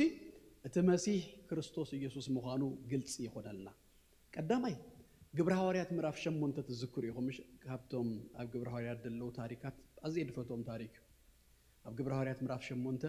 ፊልጶስ ኣብ ሰማርያ ከይዱ ወንጌልና ሰበኸን ከሎ ብዙሓት ሰባት ድማ ድሂኖም እታ ከተማ ብዘላስ ሓጎስ ኮነላ ይብለኩም እሞ እቲ ሲምዖን ጠንቋለ ኸማን ከይተረፈስ ናብ እምነት መጽኡ ብዙሕ ሪቫይቫል ኣብ ዝኾነሉ ጊዜ ኣብ ማእኸል እቲ ሪቫይቫል ሲ ንፊልጶስ ኣብ ሓደ ቦታ ክትከይድ ንሓደ ሰብ ናብ ኣዛጦንሲ ኪድልዎ ንመን ነቲ ኢትዮጵያዊ ስሉብ ክረክብ እግዚአብሔር ከምዚ ዝሓስበልና ረአዩ ካብ ማእኸል ደስ ደብል ቦታ ሲ ምእንተ ሓደ ሰብሲ መንፈስ ቅዱስ መጽኡስ ንፊልጶስ ንኣውፃ ኢሉ እቲ ታሪክ ደስ ይዝብለኒ ናቡ ብዙሕ ይከይድኒ መጽኡ ፊልጶስ ድማ ኣኽቢሩ ወይ ኣብ መሰኻኽራ ናይ ወንጌል ቅድሚ ሕጂ ምሂር ያፈልጥ ነይርኩም ኣይፈልጥኒ ጽቡቅ ገይሩ ዝነግረና ፊልጶስ ድርግም ኢሉ ዝልል ኢሉ መንፈስ ቅዱስ እንድሉ ይኹኒ ገለ ኢሉ ሲ ኣብትናቱ ሰረገላስ እቱ አይበለን አኽቢሩሉ ጎን ተሰረገላስ ይኸይድ ነይሩ ዳሕራይ ሕቶ ጀሚሩ እንታይ ዳእተ ንብባለ ኸይሎ ይርዳእካሎ አሎ ተንብቦ ኢትዮጵያ ይስሉጉን ተውት ማን መሰረት አንይሉ ሕቶ ሓቲቱ ወሹ ናንዶ ከሓተከይሉ እዚ ነብይ እዚ ብዛዕባ ተባሪያ ይዘንብብ ዘሎ ኢሳይያስ 53 ይዘንብብ ብዛዕባ መን ይዝዛረብ ዘሎ ብዛዕባ ገዛ እርሱ ዲ ብዛዕባ መን ይዛረባሎ መስበሎ ሽኡ ካብዚ ጽሕፈት ካብዛ ጽሕፈት እዚ ጀሚሩ ይብለና ፊልጶስ አፉ ኸፈተ ብዛዕባ ኢየሱስ ወንጌል ሰበኸሉ ይብለና ጽቡቅ ቦታ ይረኺብዎ ኢሳይያስ 53 ዳሕራይ ክንመጽ ኢና አነ ሁሉ ጊዜ ኸመ ይዝብል እንኳ ዘሌዋውያን ከንብብ አይጸንሑ ወይ እንኳ ኻሊ ቦታ አይጸንሑ ኢሳይያስ 53 ሲ ኢዚ ቱ ፕሪች በቃ ካብዛ ጊዜ እዚ አንባርሲ ካብዛ ጥቅስ እዚ አድማ አፉ ከፊቱስ ብዛዕባ ወንጌል ጎይታና ኢየሱስ ክርስቶስ ጽቡቅ ገይሩ አረዲእዎ ማለት እዩ ካልአይ ዳሕራይ ክንመጻ ስለዝኾና ጠቂሰ ያጥራይ ከሐልፍ እዛ ኢሳይያስ 53 ክልተ ጊዜ ኣብ ማቴዎስ ወንጌል ኣብ ሓድሽ ኪዳን ምዕራፍ 8 ከምኡን ድማ ኣብ ካልአይ ኣብ ቀዳማይ ጴጥሮስ ምዕራፍ 2 ተጠቂሳላ ስለዚ ክትጥቀስ ከላ ድማ ምስ ኢየሱስ ክርስቶስ ተታሒዛ ተጠቂሳ ስለዚ ትብዛዕባ እዚ ባርያ እግዚአብሔር ዝተባህለስ ናይ ሓድሽ ኪዳን ጸሓፍቲ ኣምጽዮምሲ ምስኦም ኣምጽዮም ማቴዎስ ከምኡን ድማ ጴጥሮስ ፋክት ካብ ወጻዩን ድማ ብፍላይ ዛ 52 መወዳእታ 53 ዘላ ኣብ ኩለን ወንጌላት ኣብተን ናይ መወዳእታ ወንጌል ክዛዝም ከሎ ብብዝሒ ተጠቂሱሎ አፉ ኣይከፈተን ገለ ኩለንሲ ተን 53 ዘለዋ ኣብ ሓድሽ ኪዳን እንታይ ኮይነና አላ ብዛዕባ ዘባርያ እግዚአብሔር ዝተባህለሲ ብዛዕባ ክርስቶስ ከም ዝኾነስ ይነግረና ማለት እዩ እጂ ናብዛ መጽሐፍ ናብዛ ምዕራፍ እዚ ኣኽመጽእ ኢሳይያስ 53 ኢናሎ ማልት ንርኢ ኢሳይያስ 53 one of the best chapter ብሉጽ ምዕራፍ ናይ ብሉይ ኪዳን ምናልባት ናይ ብሉይ ኪዳን ተከራኺሩና ድማ ናይ ኢሳይያስ መጽሐፍ ብሉጽ ምዕራፍ እዩ the best ምዕራፍ እንታይ ብሉዋ መስለኩም ናይ መጽሐፍ ቅዱስ መማህራን ናይ ብሉይ ኪዳን ወንጌል ይብሉዋ ካልኦቱን እንታይ ብሉዋ መስለኩም ሓምሸይቲ ወንጌል ይብሉዋ ክንሪአና ሓንቲ ጠቕሲ the whole ናይ ጳውሎስ ብሉጽ ትምህርታት ሲ ኣባ ኸመይ ገይሩ ከም ተጠቅጠቀ ክንሪኢና ብሉጽ ዝኾነት ምዕራፍ እያ ኢሳይያስ 53 ቁጥር 5 ንሱ ግና ብሰሪ ገበና ቆሰለ ብሰሪ አበሳና ድማ ተኸትከተ ንህና ሰላም ምእንቲ ክንረክብ መቅጻዕቲ ናብ ወረደ ንህና ብስምብራቱ ሓወና ኢልዎ ማቴዎስ ነዚ ድማ ኣብ ምዕራፍ 8 ተጠቅሶ ከሎ ማቴዎስ ናይ አይሁድ ጸሐፋይ እንዱ ናይ ይሁዳውያን በዋናነት ወንጌል ጽሕፍሎ ስለዚህ ማቴዎስ ወንጌል ተሪኹሞ ብዙሕ ግዜ ናይ ብሉይ ኪዳን ትንቢት ክፍጸም ከሎ እዚ ክፍጸም መታን በላይ ዝጽሕፈሎ ናብ ግብጽ ክወርድ ናብ ግብጽ ክመጽእ ኣብ ናዝሬት ቅመጥ ኩለንሲ ተንዝኾና ዝነበራ ነገራሲ ትጽሑፍ ክፍጸም እንዳበላይ ዘምጽኦ ናይ ብሉይ ኪዳን ነገር ብጣዕሚ ዝጠቅስ ከምዚ ኢሉ ኣብ ምዕራፍ 8 ቁጥሪ 16-17 በትግርኛ መጽሐፍ ቅዱስ ኣብ ሓደ ይዘሎ ምሸት ምስኮነ ኣጋንንት ዝሓደርዎም ብዙሓት ናብዋ ኣምጹ እቲ ብነቢዩ ኢሳይያስ ንሱ ድኻምና ወሰደ ሕማምና ጾረ ተባህለ ምንቲ ክፍጸም ብቃሉ መናፍስቲ ኣውጽአ ሕማም ንዘለዎም ኩሎም ድማ ኣሕወዮ ደስ ትብል ቃል ሕማም ንዘለዎም ኩሎም ድማ ኣሕወዮ ጴጥሮስ ድማ ካልኣይ ቀዳማይ መጽሐፉ ካልኣይ ምዕራፍ 24 ንኃጢአት ሜትናስ ንጽድቂ ምእንቲ ክነብር ንሱ ባዕሉ ንኃጢአትና ኣብ ስጉኡ ኣብ እንጨይቲ ጾሮ ብቁስሉ ይኹን ዝሓወኹም ኢሉን ዛ ቁጥሪ እዚኣና ባ ንመለስ እሞ ኣርባዕተ ነገር ሂዛላ ረአዩ ቀዳማይ ንሱ ግና ይብለና ብሰሪ ገበና ቆሰለ ካልኣይከ ብሰሪ ኣበሳና ድማ ተኸትከተ ሳልሳይ ድማ እንታይ ኢሉና ንሕና ሰላም ምእንቲ ክረክብ መቅጻዕቲ ናብኡ ወረደ ራብኣይ ድማ ብስምብራቱ ኢና ዝሓወና ግደፍዎም ዛ ምዕራፍ እዛ ጥቕሲ እዚኣ በኣላ the whole gospel ኣይኮነት the whole gospel ኩሉ ወንጌል ኩሉ ብዛዕባ ክርስቶስ ፓወርፉል ዝኾነ ነገርሲ ዝሓዘት እያ ኣብዛ ጥቕሲ እዚኣ ኣርባዕተ ዝነበርናዮ ኩነታት ይነግረና እንታይ ይብል መስለኩም ብሰሪ ገበና ስለ ዝብል ኣብ ገበን ኢና ነርና ማለት እዩ ብሰሪ ኣበሳና ስለ ዝብል ኣበሳን ይሩና ማለት እዩ መቅጻዕቲ ናቡ ወረደ ምእንታን ንሕና ሰላም ክንረክብ ስለ ዝብል ሰላም ኣይነበረናን ማለት እዩ ምስ ኣምላኽ እኮ ሰላም ኣይነበረናን ርሁቃት ድማ ኣብ ጽልኢ ዝነበርና ኢና ብስምብራቱ ሓወና ስለ ዝብል ትምህዋይ እንድሕራሎ እንተኾይኑስ ኣብ ሕማም ነርና ማለት እዩ ኢንፋክት ከቢድ ዝኾነ መንፈሳዊ ሕማም ትፈልጡ ዲኹም ዝኸፍአ ቫይረስ ናይ ኃጢአት ቫይረስ እዩ ካብ ኃጢአት ንላዕልሲ ከቢድ ሕማም የለን ስለዚ ኣብኡ ኢና ነርና ጎይታ ግና ንሕና ካብ ዝኸውፅዓና መታን ድማ ኣብዘን ኣርባዕተ ሓሳባሲ እንታይ ከም ዝኾነ ድማ ይነግረና ቆሰለ ተኸትከተ መቅጻዕቲ ናቡ ወረደ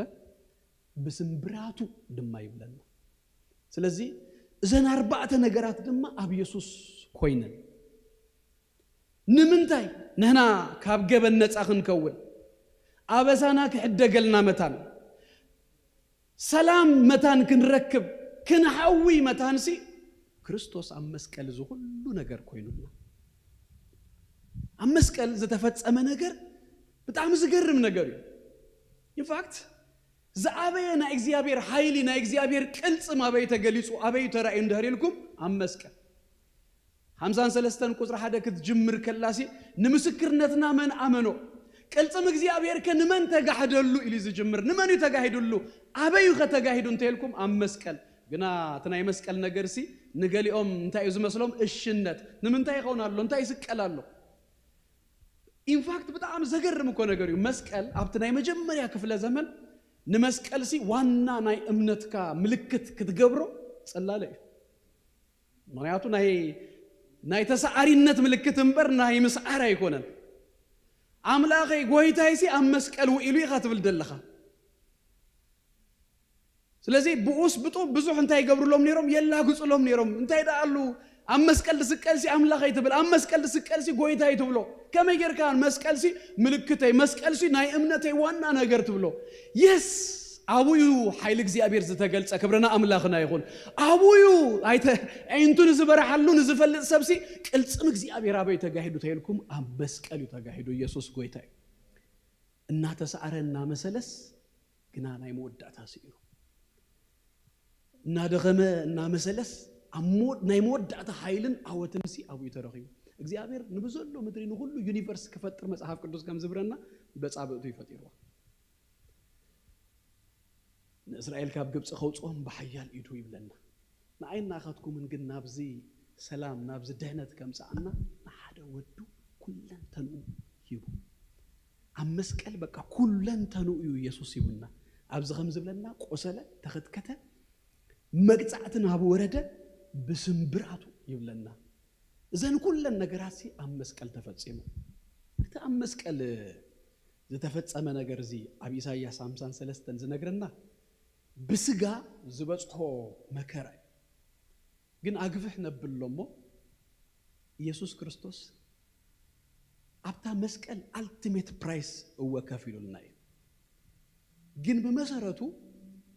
أتي يسوع كريستوس زغفله واجا كنرد عنده حكينا كابز أقفحنا غريو لنا مجمريا يسوع كاب سماي نبزا مدرزي أمسو كابتي إزران 4 ساعات شو أتى مالتي قدوس النابلو ملأخت خابز سجدوا له بوتا comprehend غنقبرو زين غيلجي بزعبا سمايكو تردينا كوي ودانا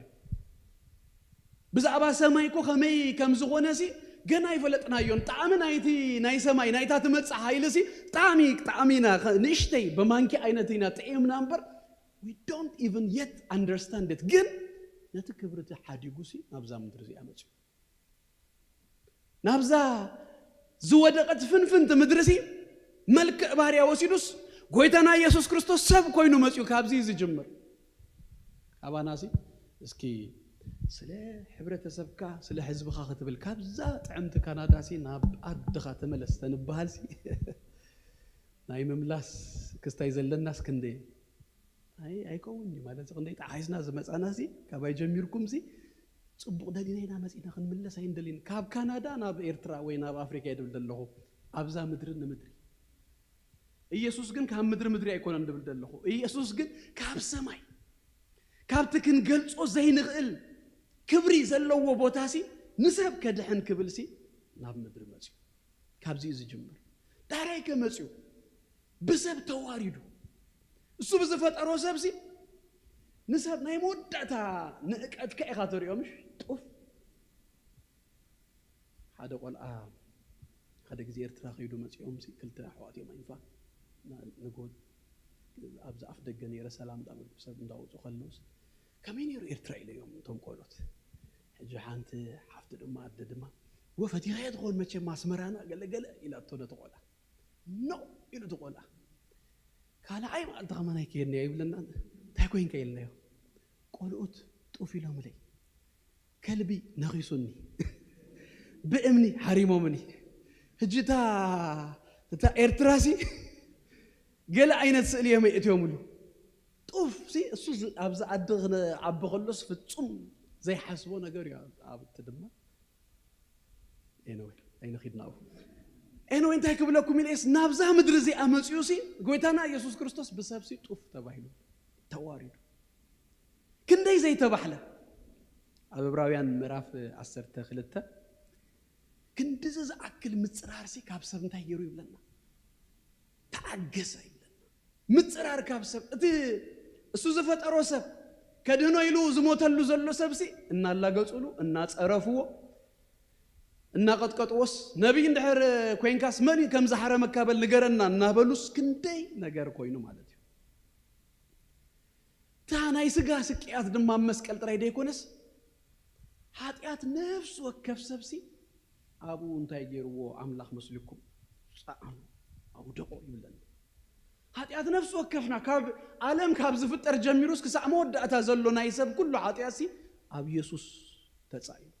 ኃጢአት እንታይ ከም ዝገብር ኣነ ዝሓስቦ ከለኹ በንእሽተ ነገር ክርድኦ ድፍት ደሆነ ሰኻባ ለኻ ትፈልጦ ኃጢአት እኳ ምስ ገበርካ ወይ ንሰብ ተበዲልካስ ከመይ ከቢዱ ከዓብር ኃጢአሲ ጊልትሲ ኣብ ውሽጥኻስ ዝፈጥሮ ስምዒት ኣሎ ኃጢአሲ ዘምጻልካ ክብደት ኣሎ ኢየሱስ እምበኣርሲ ናይ ዓለም ኩሉ ኃጢአት ናይ ሰብ ኩሉ ኃጢአት ተሰኪሞ ዛስ ዋይኮ ኣብታ ጌተ ሰማንስ ፈቃድካ እንድሕር ኮይኑ ኣቦ እዛ ጽዋዕ እዚኣ ካባይ ተለፍ እጂ ካልኦት ሰለስተውን ክልተውን በየማኑን በጸጋሙን ሲ ተሰቂሎም አለው ግን ጎይታና ኢየሱስ ክርስቶስ ዝተሰከሙ አይነት ምስካም ናይ ኃጢአት ከምዚ አይነበሮም እንሳቶም ናይ ስጋ ስቅያት ራይ ወማዕረ ተቀብሎም አለው ግን ኃጢአት ናይ ምስካም ኃጢአት ናይ ኩሉ ሰብሲ አቡ ተጻይኑሎ ካላይ ቆሮንቶስ ምዕራፍ 5 ከምዚ ነግረናሲ ንሱ ስለናስ ኃጢአት ኮነ ይብሎ ኃጢአት እኮ ይነበሮ ንሱ ኃጢአት ኩላትና እዩ ተጻይኑ ጽድቁና በከይዱ ጽድቁና አና መታንከበና አመስቀል ልውውጥ እኮ ይታገሩ ጽድቁ ሂቡና ኃጢአትና ወስዱዎ ስለዚህ ኃጢአት ነፍስ ወከፍና ተጻይኑ ተሰኪሞ ኢየሱስ ደምጠብ ክሳዕ ዝብልሲ ለሚኑ ክሳዕ ክንድዙ ይነሩ ተከብደ ድማ ሳልሳይዱ ዝኸውን ረባይ ንበይኑ ይውዛጽዋ እዚያ ድማ ድወስዳደሎ አብ ትግርኛ ባህላለምሽ መስዝብኻ ማአትሲ كم قعدت اليومش كاب صراحة سي كلاتكم اللي افتباهلكم اللهم تتباهلوا دحانكم هكا مسز بخير اسغبين خا كابزا صباح جميرة تسوقين كان لها توين هاك كلهم دار اخا جلس نبين خا سلازخونه تتازمصتكاسي تخبدك ኢየሱስ نبين يوسيدوا نبين دما نبين طراي دما يكون حديثكم አይተፈልጡ ኢየሱስ አብዛ ምድር ዚያብዝ ተመላለሰሉ ጊዜ ሰለስተ ሰባት ኮ ካሙታ ተንሲዩ አልዓዛር ወልያኢሮስ ወድ ታመበለት አብሉቃስ ምዕራፍ 7 እዚኦም ሰለስተ ካሙታ ዘተንሱኦም ሲ መስቀል ኮይ ተረኸቡ እዞም ኩሎም ዝሐወዮም ዝፈወሶም ተአምር ዝገበረሎም ክንደይ ነገራት ዝገበረሎም ሰባሲ አብ መስቀል ሲ ዝተረኸበ የለን የግዳስ ከማነይ ቢትሬይ ይተገሩ ሰለስተ ዓመትን ፈረቃን ምስኡ ዝነበረ ምስኡ ዝበለ እዝሰቴ ኢንፋክት ሸይሙዎ ከማን አባይ ሹመት እኮ አብለ ለፋይናንስ ናይ ኢየሱስ ክርስቶስ አገልግሎት ሲ ዘሾመ ሰብአይ ሲ ከይዱን ፈሪሳውያን ታይልዎም መስለኩም ነዚ ሰብአይ ዚ እንድሕሪበኩም ሲ እንታይኩም ተቡን ይሉስ ተደራዲሩ 30 ቅርሽ ለም ህበኩም ይሉ በ30 ቅርሽ ሲቡዎ በሰብ ቢትሬይ ተገርና ንፈልጥና ኢለ ሐስብ ገና ምን አሲያትኩም ከሊኩም እኮ አይተገበርኩም በህጅኩም ገና አይኹንኩም በህጁ anyway ታይክብል ደለሲ እንደህር ቢትሬይድ እንደህር ኮይን ካሲ ዝማካ ስሜት ተፈልጡ ይሁን ተፈቱ ተፍቅሮሰ ብዙ ኤክስፔክት ገብሮሰብሲ ግልብጥ ከብለካ ሆኖ ከድ ከብለካ ሆሎሲ ተስማ ስሜት ከባድ ስሜት ኢየሱስ ቢትሬይድ ይተገሩ ነዚ ሁሉ ተሰኪሙ ያመስቀል መጽዩ ዘሎ ሕጂ አመስቀል ክውል ከሎ ድማ አብዚ ኢሳይያስ ከም ዝነግረናሲ ቪፍድ ሆነ حبريتا هيبنال ببي تقسن ببتن حسابات تقص عندي 4 جن حسابات الله بب حدا كن كدن قلطف الى خيد قداميتي نسو يبلنا بسري جبنا قوسلا بسر جبنا انت يكون هجو كلن زغونن زلوسي ኢሳይያስ ንጹር ጌሮልና አለው በሰር አበሳና በሰር ገበና ብናቱ አይኮነን እሱ ምንም የብሉን እኮ ብናትና ነናይናት ምክንያት አመስቀል ክውል ዝገበርናዩ እዛ ቆሰለት ብል በዕብራይስጥ ቻላል እትብል ቃልያ እንታይ ማለቱ ይመስልኩም ከምዝ ሙጋ ማለቱ ተወጊኡ ማለቱ አብገለ ቦታታቱን ከሙ ይብሎዩ ፐርስድ ኮይኑ ፐርስሩ ተወጊኡ አንቱ ይለኩምሽ ኢሳይያስ ትንቢታቱ ፕሪሳይዝ ገና 7 ዓመት ከይከዱ ኸለው ናምርኮ ድሕሪ 7 ዓመት ዝመጽ ንጉሲ ብሽሙ ቀቡኤ ይሉ ቂሮሲ ብሽሙ ተቂሱሎ ድንግል ክትወልድ ያ ኢሉስ እንተው ሓደ 600 ዓመት አቀድሙሲ ብዛዕባ ድንግል ከም ትወልድ ተዛሪቡ ብዛዕባ ሞቱ ድማ ብዛ ምዕራፍ እዚ አخነግረና ከሎስ በጣም ዲቴይል ዩ ምንም ደይሳሓተ ነብዩ ዘምጻልና ነገር ሲዝገርም ዩ አብትናቱ ዘመን አይሁዳዊ እንዲው እስራኤላዊ ካፒታል ፐኒሽመንት ናቶም ሰብ በመቅጻአት ሞት ተቀጻ ከሎሲ ይወጋ አይነበረ በዳርባ አምኒ ይድቀተል አይብሉ ይኪዳን ሕግሆም ዩ ንሱ ግን በዳርባ አምንተ ከቅጥቀጥ ይዘ አይነት ደይኮነስ ተወገአ ይዝብለና ኢየሱስ ድማ ለከ ከም ተዝበሎስ አመስቀል ክውል ከሎስ እንተው ሓደ ሰለስተ ቦታታትሲ ተወጊኡሎ አብ ርእሱ ተናይሾህ አኽሊል ከገብሩሉ ከሎስ ተወጊኡሎ አብ ኢዱን አብ እግሩንሲ ምስማር ጌሮም ስለጅሸንከርዎስ ተወጊኡሎ ዮሐንስ ወንጌል ምዕራፍ 10 ተሽዓተ 5 ነግረና ድማ ኣብ ጎኑ ድማ እንታይ ተወጊኡሎ ካብኡ ማይን ደምን ድማ ፈሰሰ ይብለና ምሽ ስለዚህ ተወግአ ይብለና ንምንታይ ብሰሪ ገበና ንሱ ቆሰለ ንሱ ተወግአ ኢየሱስ ጎይታ እዩ ካልኣይ ድማ እንታይ ይብለና ብሰሪ ኣበሳና ድማ ተኸትከተ ይብሎ ዝውን ከቢድ ቃል እዩ ዳካ ትብልና ዕብራይስጥ ቃል እያ ክራሽ ድኾይኑ ማለት እዩ ስሚትን ኦፕረስድ ቢትን ብሩዝድ ዝሁሉ ማለት እዩ ኢየሱስ ክርስቶስ ኣብ መስቀል ክውዕል ከሎሲ ክራሽ ድኾይኑ ስሬናስ ተከትከተ ዳ ታሪክ እዚኣ እዛ ጥቕሲ እዚኣ ከንብባ ከለኹ ሓደ ታሪክ እዩ ትዝ ዝብለኒ ቀደም ኣብ ኢትዮጵያ ዘንበብክዋ ትራክት ነይራ ብዙሕ ትእደል ትራክት ነይራ ኣብ ኤርትራውን ነይራ ተኾይና ይፈለጥ ፕሮባብሊ እቲ ኦሪጂናል ታሪካ እንግሊሽ ክኸውን ይኽእል እዩ እንታይ ትብልታ ትራክት ሓደ ባቡርሲ ይኸይድ ነይሩ ናታ ባቡር እንዳኸደት እንከላስ እቲ ብሪጅ ታ ባቡር ተሓልፈሉ ተሰይሩ እዩ ነይሩ ሓደ ሕፃን ቆልዓ ድማስ እቲ ብሪጅ ከም ተሰብረ ይፈልጥ ዳሕራይ ዝኩሉ ሰብ በታ ትሬን ድኸይድ ደሎሲ ናብታ ብሪጅ ከይኣቱ መታ ንደሪት ተመሊሱስ ነቲ ዝዝውር ሰብ ይልምኖ ነበረ ኣረ ደውበል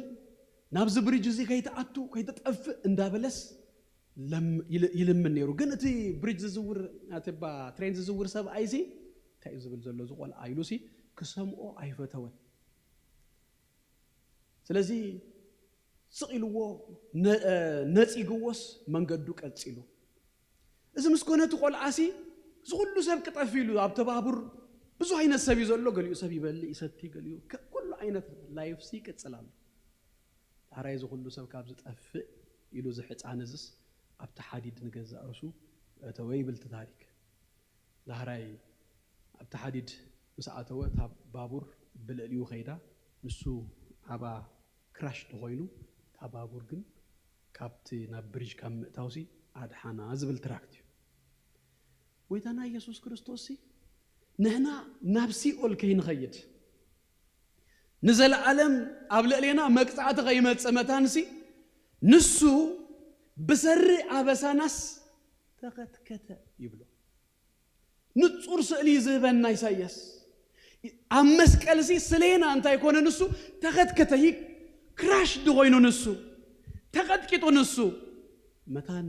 ኣነን ንስኻትኩምንሲ ክንድህን ህይወት ክንረክብ መታን ሳልሳይ ንሕና ሰላም ምእንተ ክንረክብ ይብለና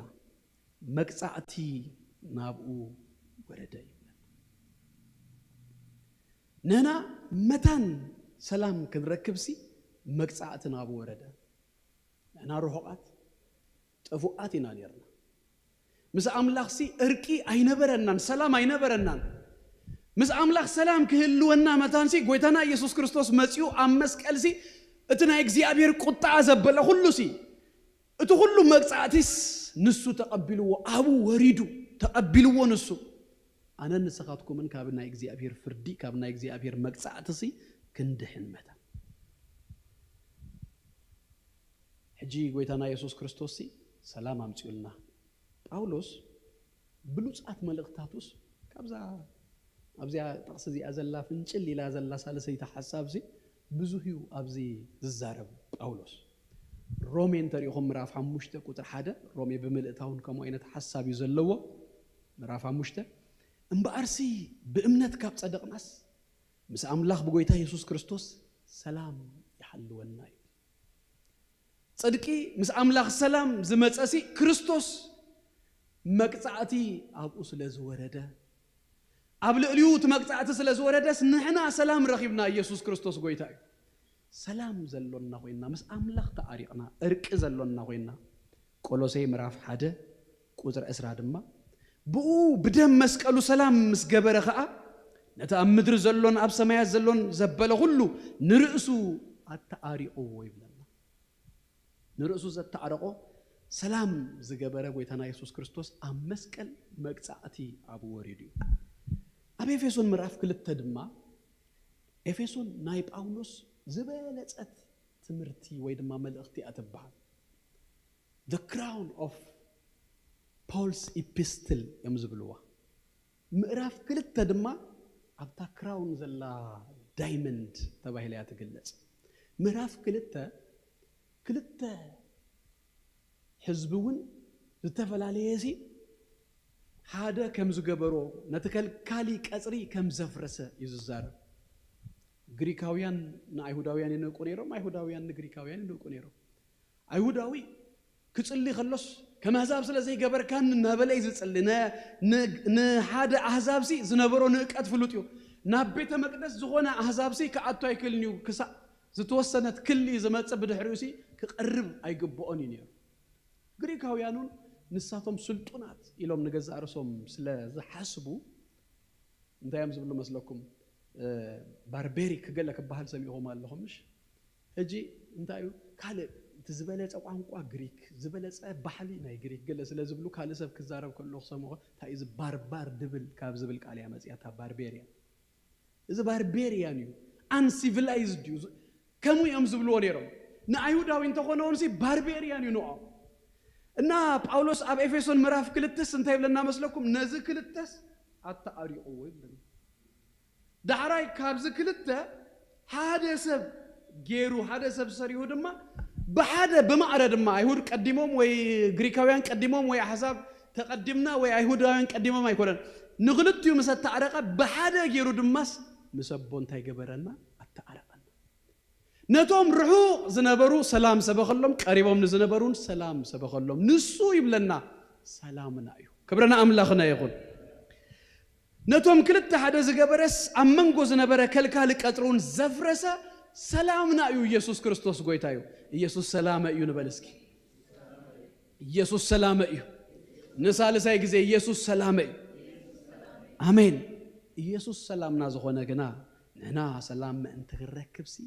مقصاتي نابو وريديو تاناي مودع تارابيتي نحناون يبلنا بسمبراتو حونا تن سلسته عبلا الزرعنايه بزعبا ام منفساوي علم ويدما ابت منفسنا زرخبنا يو دهنت يقريتا ينززاربا اتارابيتي بنا ابسغانا زترخبه ነገር እዩ ዝገልጸልና ማለት እዩ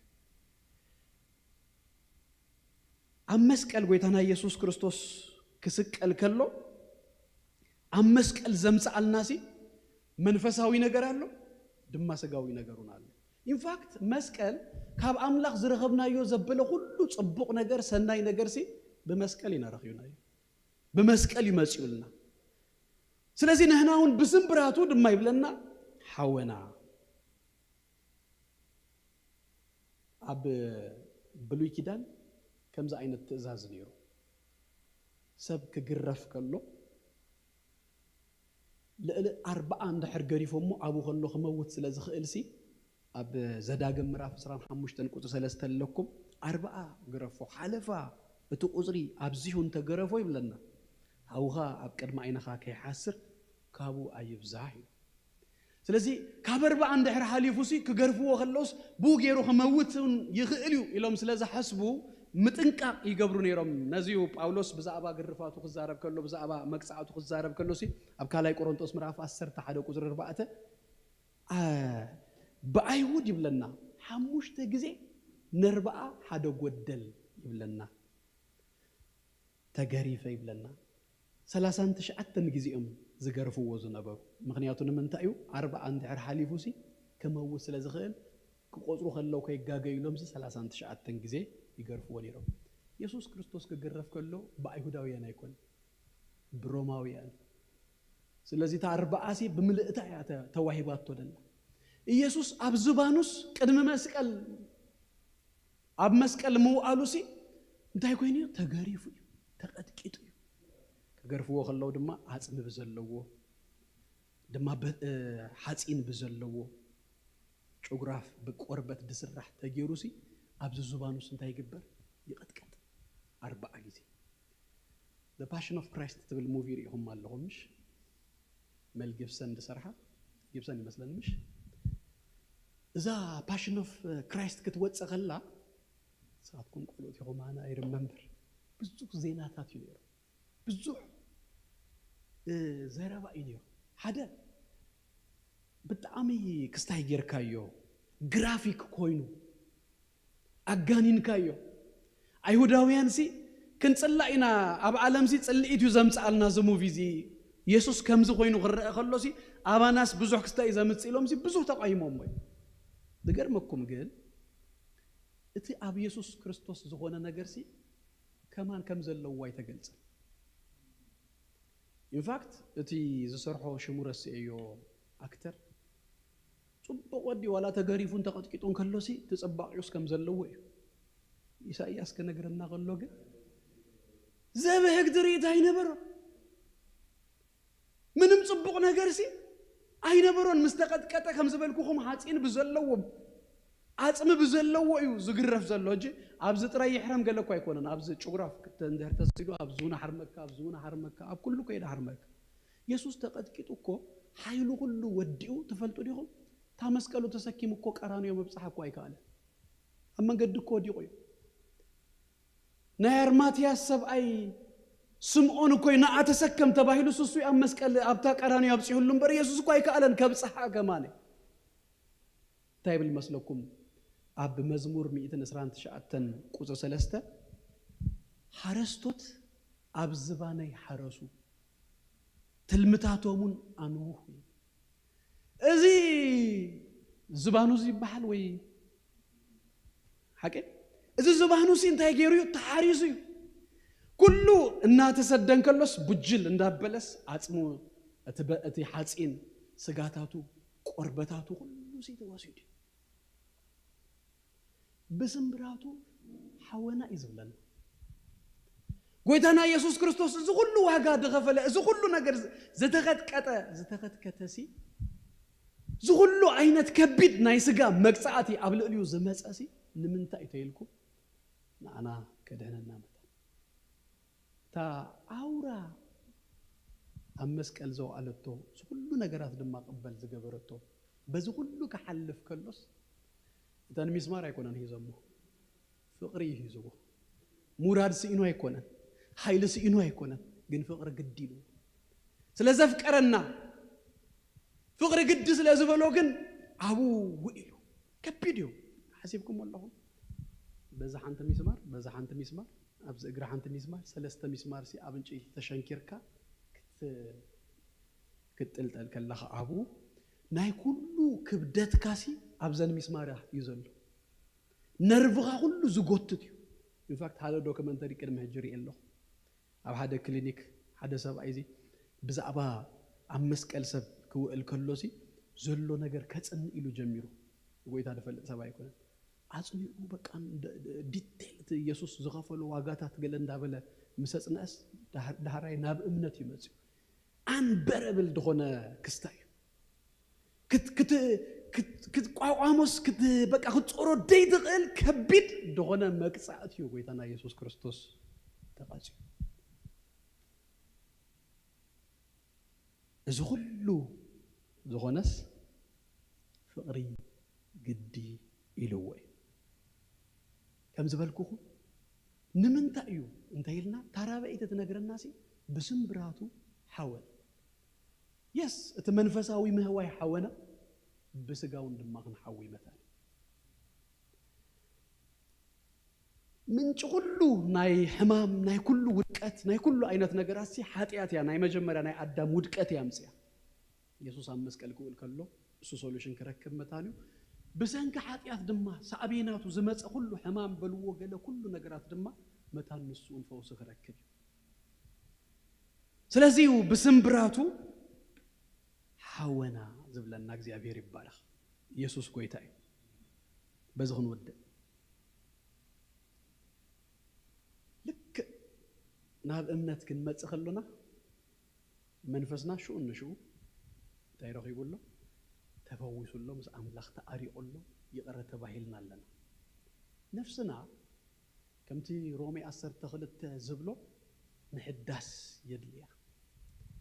ناتحدثنا عن كيد جبأنا نفسي مودة تايكونة الرخيبة مالت كل نجارسي أب نفسنا ناي أمرو ناي سميت ناي فقدنا كفلنديو زغلو تقوديو له فقرنا تقوديو له سميتنا تقوديو له أمرنا تقوديو له زغلو جن ببروسس ينتهي داخونا زغيد لا تفوسه زغيد زك فوس سدلي سجانا دما كمو إذا تسفازي توهيبو ولا إن دحانا يدغيد أمود دعتا ما أسيو زدح انتهي لكمني دهرة تنساي انتهي له مسلوكم باولوس أبكالاي كورنثوس مرافع عموشت إذا مدراويت دنكواننا ناي دنكوان بيتنا كوا انت فرسات يلونا مش حانت هنس أكاب أملاخ بإيد سب زي تقبرسي الله تنايلونا إذا هنس أزي أنت يلو أقمت والله باولوس دنكوان اتفرس دنكوان جزياوي النتي زري اتا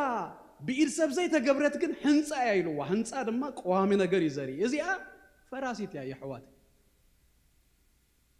كنا عشتي يوم منبر نافرست تغير كم زلان مفلاسي قد مقرب أمتات زنبر نجركم رأيو سئل خطري خيوسي هذا خم كي خطري نبل كي خطري تيدي جكس نايسب هيوتسي بربع تسيزن أقميتو ساعتكم كوا early stage عندهم دلهم الجزء بزو حيردأكم spring season هالليلو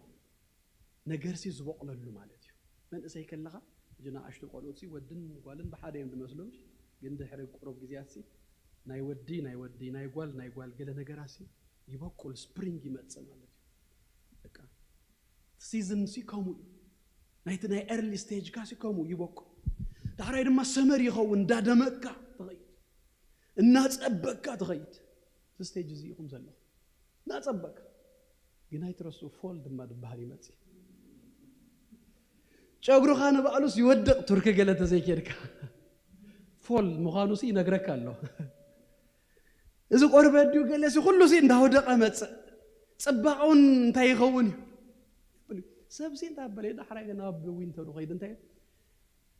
ز فطرت مراف شدشته نايسب ادمه تقنيسوس 100 نسران كوينو موسى دما دحراي فير كو ايكونن سو 100 نسران عمت جيرو خلص نايسب ادمه يلونا سبا ወይ 80 يلوس دما قريصوا دما اجي مموتنا سايترفنا نابوينا نخيد ذا مدراويت ناي دنكوان بيتناسي تفرسي حدا معلتي ازي تسفازي بملؤ زفصملو ማአስዩን ተልኩምኒ ዛ بإيد سب زي تجبرت سماويت هنصا زي كقنطاتيو نتا سماويت كنلبسو إلى نسو كسا أزملص اندا تحدثنا اندا تفوسنا إنا نخيد اجيتي وانا تكرونا خون دلوس ابت نايزل عالماوي نجر دهنا لنا نايزل عالماوي فوز زبحال نجر مصيولنا له بايزوي توم انتو يزبلكم ኢየሱስ ዘተንሶም ሰባት ጴጥሮስ ደተንሳ ጳውሎስ ደተንሳ ዶርቃስ ጣቢታ ተስይ ዝበላ አውጢከስ ተካብ ጸዲፉ ዝሞተ ዞም ኩሎም ደጊሞም መይቶም በመንፈስ ዝተፈወሰ ንዘላለም አይመውትን ውሽጣዊነትና ይዝብል ዘሎ ዝጋገብ ንምፍራስ ስለዘተመደበ ኢሉ ሲ ጸኒሁን ሲ ከመውት ይሓደ ማዓልት ሲ ከብቅዩ with expired date ተዋሂቡ አብዛ ምትርዚያ ናይ መወዳእታ ፉልፊልመንቱስ እታ ሰማያዊት ስጋ ናይ ትንሳኤ ስጋ ከለብስ ከለና ክንረክብና ስለዚህ እቲ ቀንድ አይንትና አዊና ክንገብሮ ዝግባ አብሮ ዮሐንስ ወንጌል ምዕራፍ 6 ቁጥር 2 እንታይ ዝብላሎ መስለኩ ኢየሱስ ክርስቶስ ድማ ብዙሃት ህዝቢ ካብ ህሙማት ዝገበሮ ተአምራት ሪኦምሲ ሲኢቦም ወይ ብለና አበሙማት ዝገበሮ ተአምራሲ ብምርአይ ሲኢቦም ቀንድ ናይዞም ሰባት እዚኦም አሳባ እንታይ ነሩስ አበሙማት ተገብረ ተአምራት አብታ ምዕራፍቲ አገንድ ገርመኩም ቁጥር 3 ቁጥር 6 መስወረድኩም ሲ ንምስማኡ ጭንቂ ኢሎም ብዙሃት ድማ ካብ ደቀ መዛሙርሲ እንደህር ተመልሱ መጀመሪያ ከሰቡ خلص ንፈውስ ሲኢቦም ዝተገብረ ፈውስ እዩ ማሲቦም ዳሕራይ ግን እታ ቀንዲ ነህና ክንስቦ ዝግባአና ነገር እንታይ እተሂልኩምኒሲ ጴጥሮስ አባ አብታ ምዕራፍ ዝበለያ ካባኻሞና ቤክን ከይዲና ሰኻና ይዘልዓለም ህይወት ቃል አለካ ነና ናይዘልዓለም ነገር ደሊና ኢና ንስቦ ዘለና ግን ዝምስበልኩስ አብዛ ምድር ዚአውን ከምብረና خلص ጎይታስ እንዳፈወሰ ይዘምብረና ምስትናይ ኃጢአት ይቅሬታሲ ፈውስ ድማ ምጽዩልናል ይቅሬታን ፈውስን ተታሒዞም ዝኸዱ ነገራት እዮም መዝሙር 103 ቁጥር 3 ሲ ደሱ ይብለና ንሁሉ አበሳኺ زحدقلكي نغلو همام كدما زفوس نغلو أبسا يحدك نغلو همام دما يفوس تماركوس براف كلتا امنتهم ريو أنت وديه حتى أتكات حدقل كيلو تنسى አራት ከተሰኪም ካህኪድ ድማ ኢሉስ ናይ ስጋ ፈውስ ድማ አምጪው ወይታና ኢየሱስ ክርስቶስ አመስቀል ክውል ከሎም በአርሲ ንሱ በሰር ገበና ቆሲሉ በሰር አበሳና ድማ ተከትክቱ እና ሰላም እንት ክረክብ መቅጻዕት ዘበለ ናቡ ወሪዱ በስምብራቱ እና ሐወና ፓስተንስ ገሩ ኢሳይያስ ጽይፉልና ሕጅክን ሐዊና ይኮነ በስምብራቱ ሐዊና ኢየሱስ ክርስቶስ ጎይታዬ ለዝንዳ ሐሰብና እግዚአብሔር ይባረክ ክንጽልይ ከነመስግኒና እግዚአብሔር ይመስገን ሃሌሉያ ርዕስና አድነን አቢልና ኩላትና ነመስግን ነው ለጎይታሞ እግዚአብሔር ይባረክ ሃሌሉያ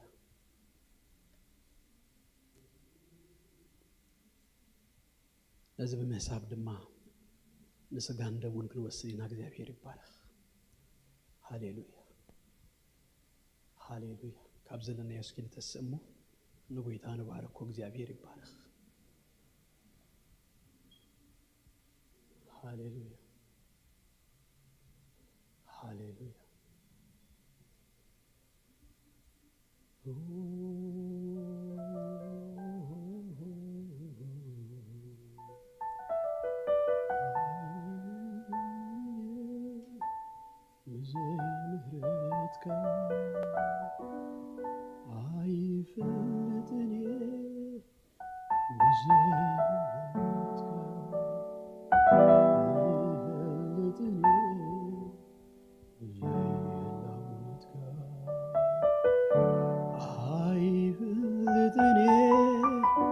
بزي مهرتك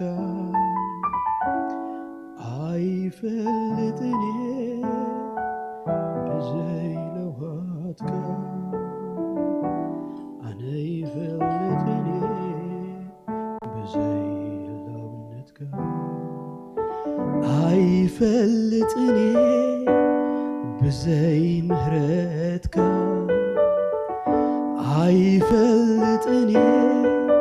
بزي فقرخ عيفلتني بزي لوهاتك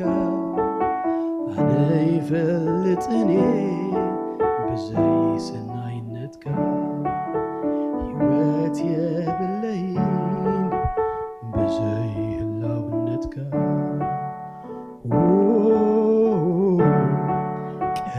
كربايخا كل جزي زي سنكا يسوس كربايخا يسوس كل جزي زي سنكا هاليلويا هاليلويا هاليلويا اسكي انت نفس وكفنا ناب قرانيو مسقل يخنا ام እግዚአብሔር ይባረክ ነዚ ጎይታዝ እስኪ ነባርኮ ነመስግድ ነው ያዋቴ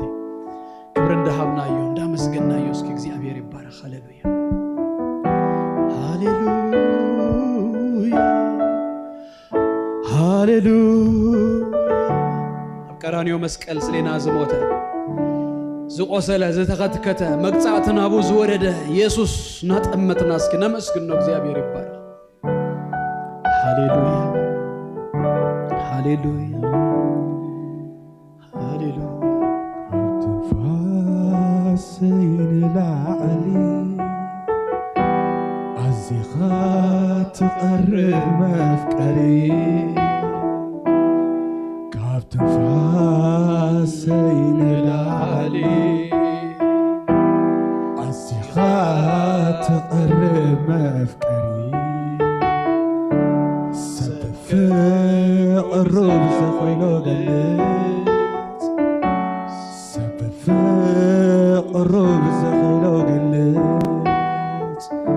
يسوس كان حيا وعي مفكري هيوتك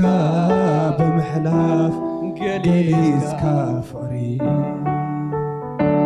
يسوس كان حيا وعي مفكري بمحلاف قليت كافري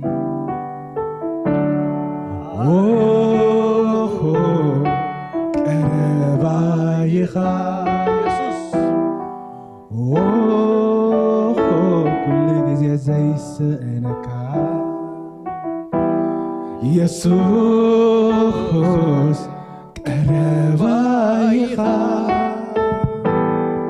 يسوس كل جزء زي سأنك آمين. أنا كاب قويتا تقبلكو إمو نعاقاتكم زنقركو قويتانا يسوس بتاتا تحزل ليتي جيرال على أمسجينو قرسمو وسادو بلو زمن تاخاتكم توحبه سقايو زن مذكرتاي قبرو بلا وساد مخلاتنا تانا إلى ألا نخفتا دهراي ملكت كبكمي بهبرت كنوسدوين أكزيابير يبارخ هاليلويا نفوسنا دما خونا لنا أكزيابير يبارخ بسمبراتو حاوينا إنا أكزيابير يبارخ هاليلويا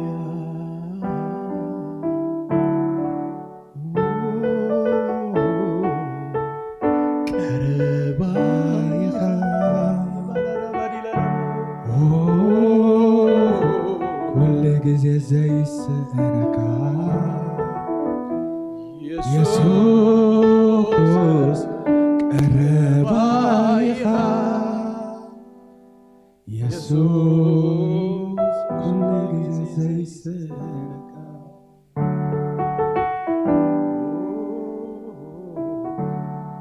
قربايخا جا نايلو ايدي كفلي كفتواتا بلاستيك يسكم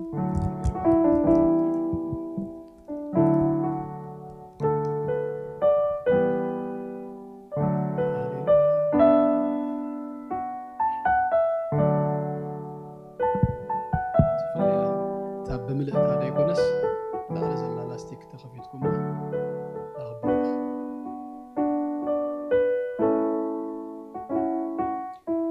ويتانا مسجنك كالونا بسر جبنا نسخة قصيلك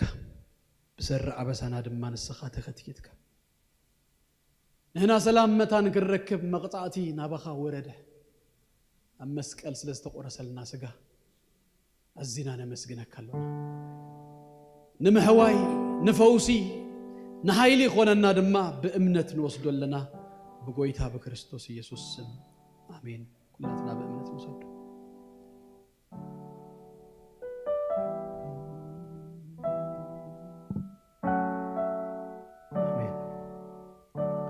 كموخا دحر درار نتاصوا على ألمو زاصوا زيا بدمي حدش كيدانيا بتستيوا متن نمذكرتاي غبروا بلا مالت زانغيرا زيا بتبلوا زاصوا زيا بتستيوا متن كساغويتا زمص موتو تنغرو يخ خدماتنا يتحطو يتكفلي كم زلتا نخفتا እግዚአብሔር ይባርኩ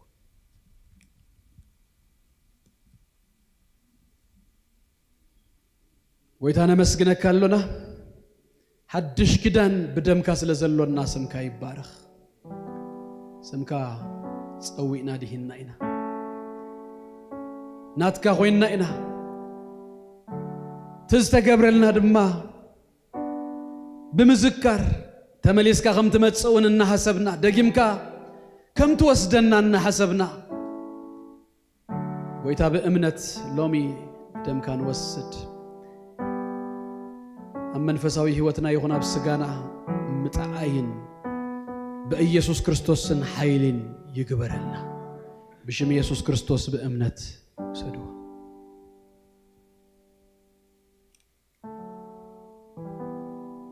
هاليلويا هاليلويا كلاتنا يداونا نزرق أمو نزقويت هذه نباركونا مسكنون بودات እግዚአብሔር ይባረክ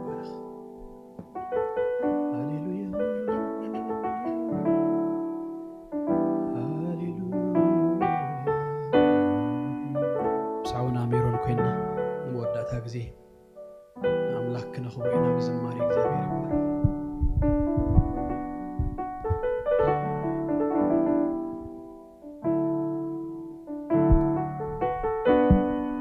ሕይወታሉ አብቴ ውስጥ ደም ሕይወት ነዘልዓለም محرتالو أبتي وشت دم محرت وجهك نزل عالم يقريتالو أبتي وشت دم يقريتاوجهك نزل عالم محرتالو أبتي وشت دم محرت وجهك نزل عالم يقريتالو أبتي وشت دم يقريتاوجهك نزل عالم نا يسوس دم كبر قدوس دم نا يسوس دم نا يسوس دم نا يسوس دم كبر قدوس دم نا يسوس دم زنقف دم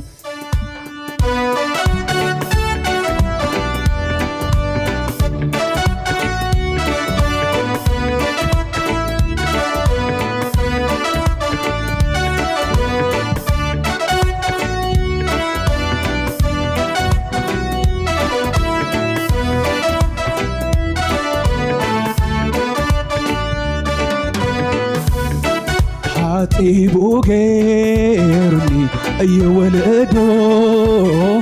نعتو خوينة ناي حلالو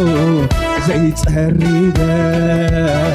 حقات نيروني حاطيبو غن يسوس حاطريوني حاطيبو غيرني أي ولدو نعتو خوينك ناي حلالو زي تسريبك حقيات نيروني يسوس قنا حاتيوني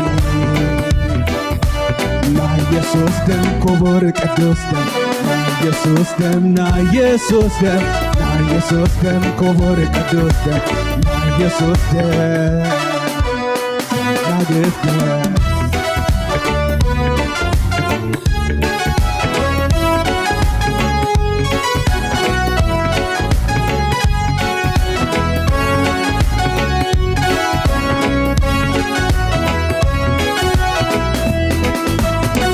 حاتيبو غيرني أي ولدو نعتو خوينة ناي حلالو زي تقريبك الحكات نيروني حاتيبو غير يسوس حاطريوني بزيت دم دمنا يسوس عبساخا أيحتبن كعب حارة حارة أيقبرن دزاز قبرن أيفتحن نا يسوس دم كبر قدوس دم نا يسوس دم نا يسوس دم نا يسوس دم كبر قدوس دم نا يسوس دم زنقف دم نا يسوس دم كبر قدوس دم نا يسوس دم نا يسوس دم نا يسوس دم كبر قدوس دم نا يسوس دم زفوس دم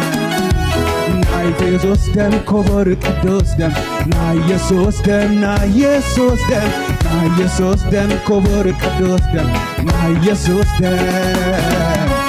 زنقف دم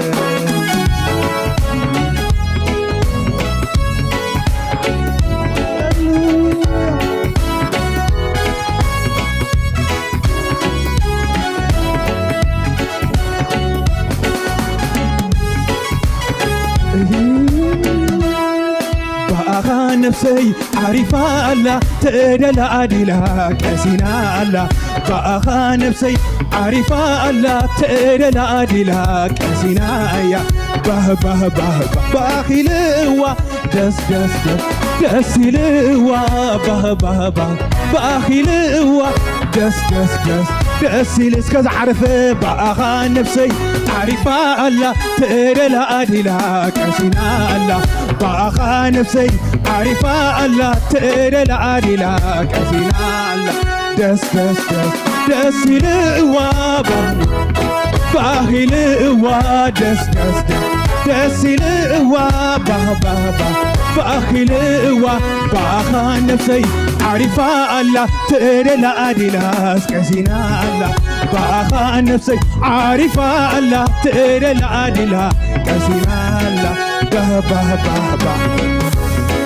دس دس دس دسيلوا باه باه باه دس دس دس دسيلوا إنا ودقوت تصاررتي إنا برتعت أزابيتي إنا ودقوت تصاررتي إنا ودقت أزابيتي مغنيات زيو بلالقو سعلا محرت كان مغنيات زيو بلالقو سعلا محرت كان سجانيخو إنا ودقوت تصاررتي إنا برتعت زابيتي إنا ودقوت تصاررتي إنا برتعت زابيتي مغنيات زيو بلالقو سعلا محرت كان سجانيخو مغنيات زيو بلالقو سعلا محرت كان سجانيخو سعلا محرت كان سجانيخو سعلا محرت كان سجانيخو سعلا محرت كان سجانيخو سعلا محرت كان سجانيخو سعلا محرت كان سجانيخو سعلا محرت كان سجانيخو باخا نفسي عارفة الله تقرل أديلا كسينايا باخا نفسي عارفة الله تقرل أديلا كسينايا باه باه باه باه باخيلوا دسيلوا باخيلوا دسيلوا هاللويا السيد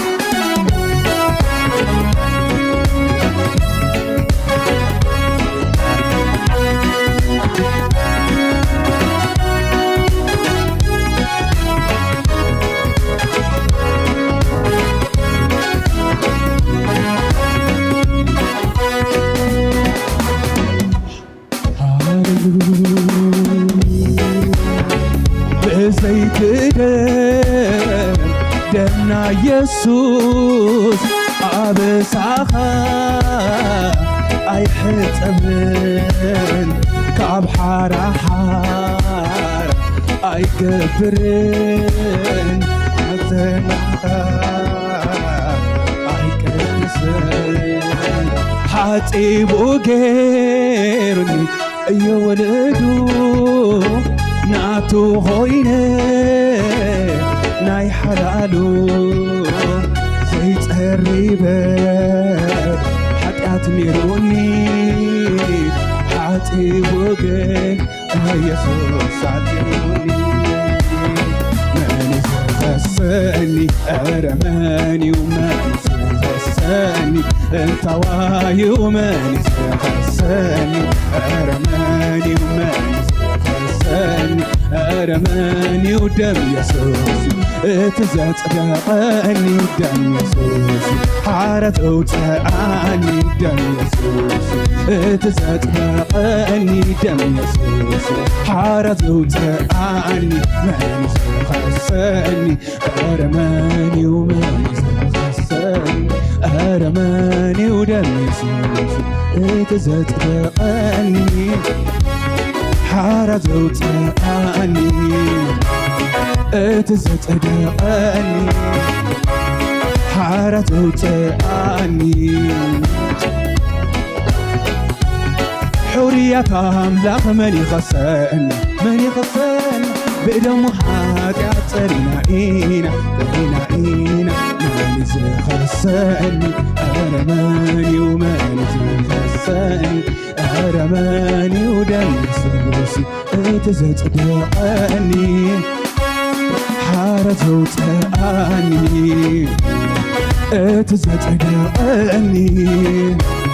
حارة زوطاني اتزتقاني حارة زوطاني هاللويا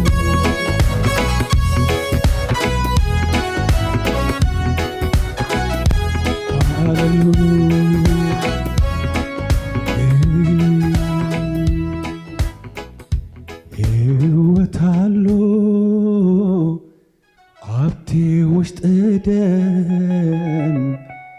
هوتو نزل عالم يا قريتالو تي وشت ادم يا قريتاوي نزل عالم فوسي قالو عبتي وشت ادم فوسي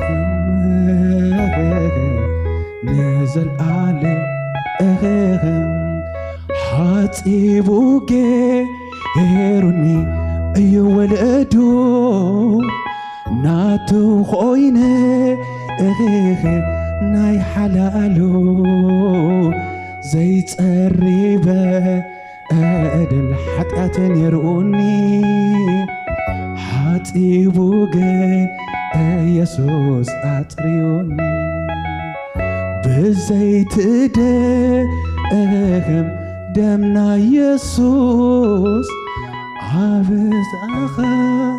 أخا أيحت أبن كاب حات حارة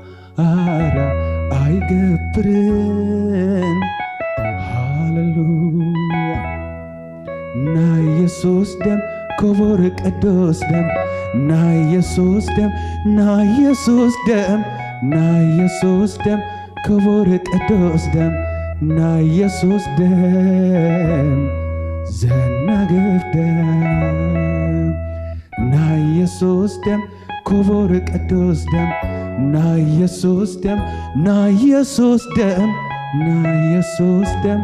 كبر قدوس دم نا يسوس دم زناقف دم هاللويا هاللويا صوري دم الله بز هاللويا زفوس دم الله يسوس هاللويا هاللويا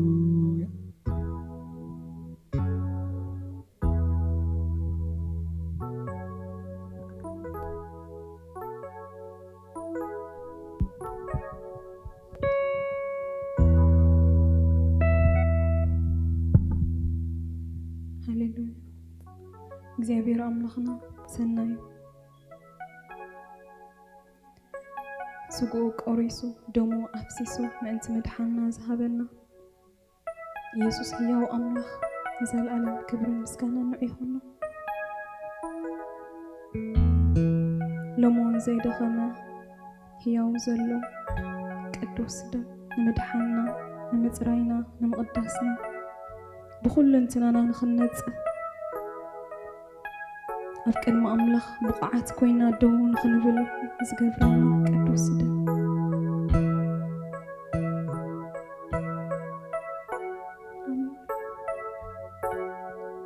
نسخاتكم جنايلو كلامنا كابت المات نابتي زغرم برهان زوطاكم دقنات وقت نجو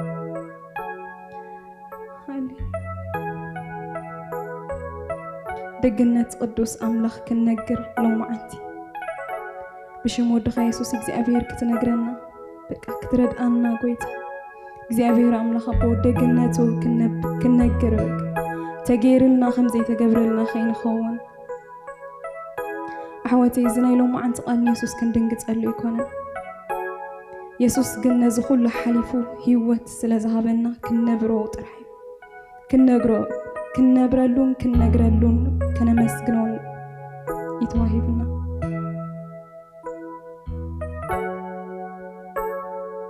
እግዚአብሔር አምላኽ አቦ ናብ ቅድሚኻ ቀሪብና ንጽልለና ጎይታ በቃልካ ሕጂውን እግዚአብሔር ስለዛዕጠቕከና ሕጂውን ብዙሕ ነገር ስለዝተገብረልና إنه زي تجبرلنا نجر سلزيله مع مسكال كل نجر سلزفت أمكايو نمسكنك لنا قويتا سلزا معلت الزياء تمسكن نهون ولدك قال تهب أملخ سلزخونك نبارخك قويتا إن كل من قدنا زخون هي وزخونك قال سلزهاب كنا نبارخك قويتا እግዚአብሔር ነዛ ተሪፋ ዘላ ሰዓታትና ምሸትና በሙሉ ድቃስና በሙሉ ድማ እግዚአብሔር አምላኽ በአኻ ኽጥዕም ብመንፈስካ ክሕሎ እግዚአብሔር ንጽሊ ጎይታይ ኣብዚ ዘለና ኣብዚ ዘይተረኸቡ ሕዋትና ብምልእና እግዚአብሔር ብመንፈስ ቅዱስካ ክትክልለና እግዚአብሔር ቀጽሪ ሓው መንፈስ ቅዱስካ ክኸለና እግዚአብሔር ብሽሙ ወድኻ ኢየሱስ ንጽሊ እግዚአብሔር مئتاونا كم موتانا سلزي تجبرو زلخا نبارخك ويتا ببزح دخام متينا نخون ببزح تسفا مغرات متينا نخون قنا بيتكا بزح تسفا سلزلو تمسك نوغزي أبيهر موتانا نزت عمبك أسلز جبر كيون بارخك سمود يسوس آمين تباركوا برخلتي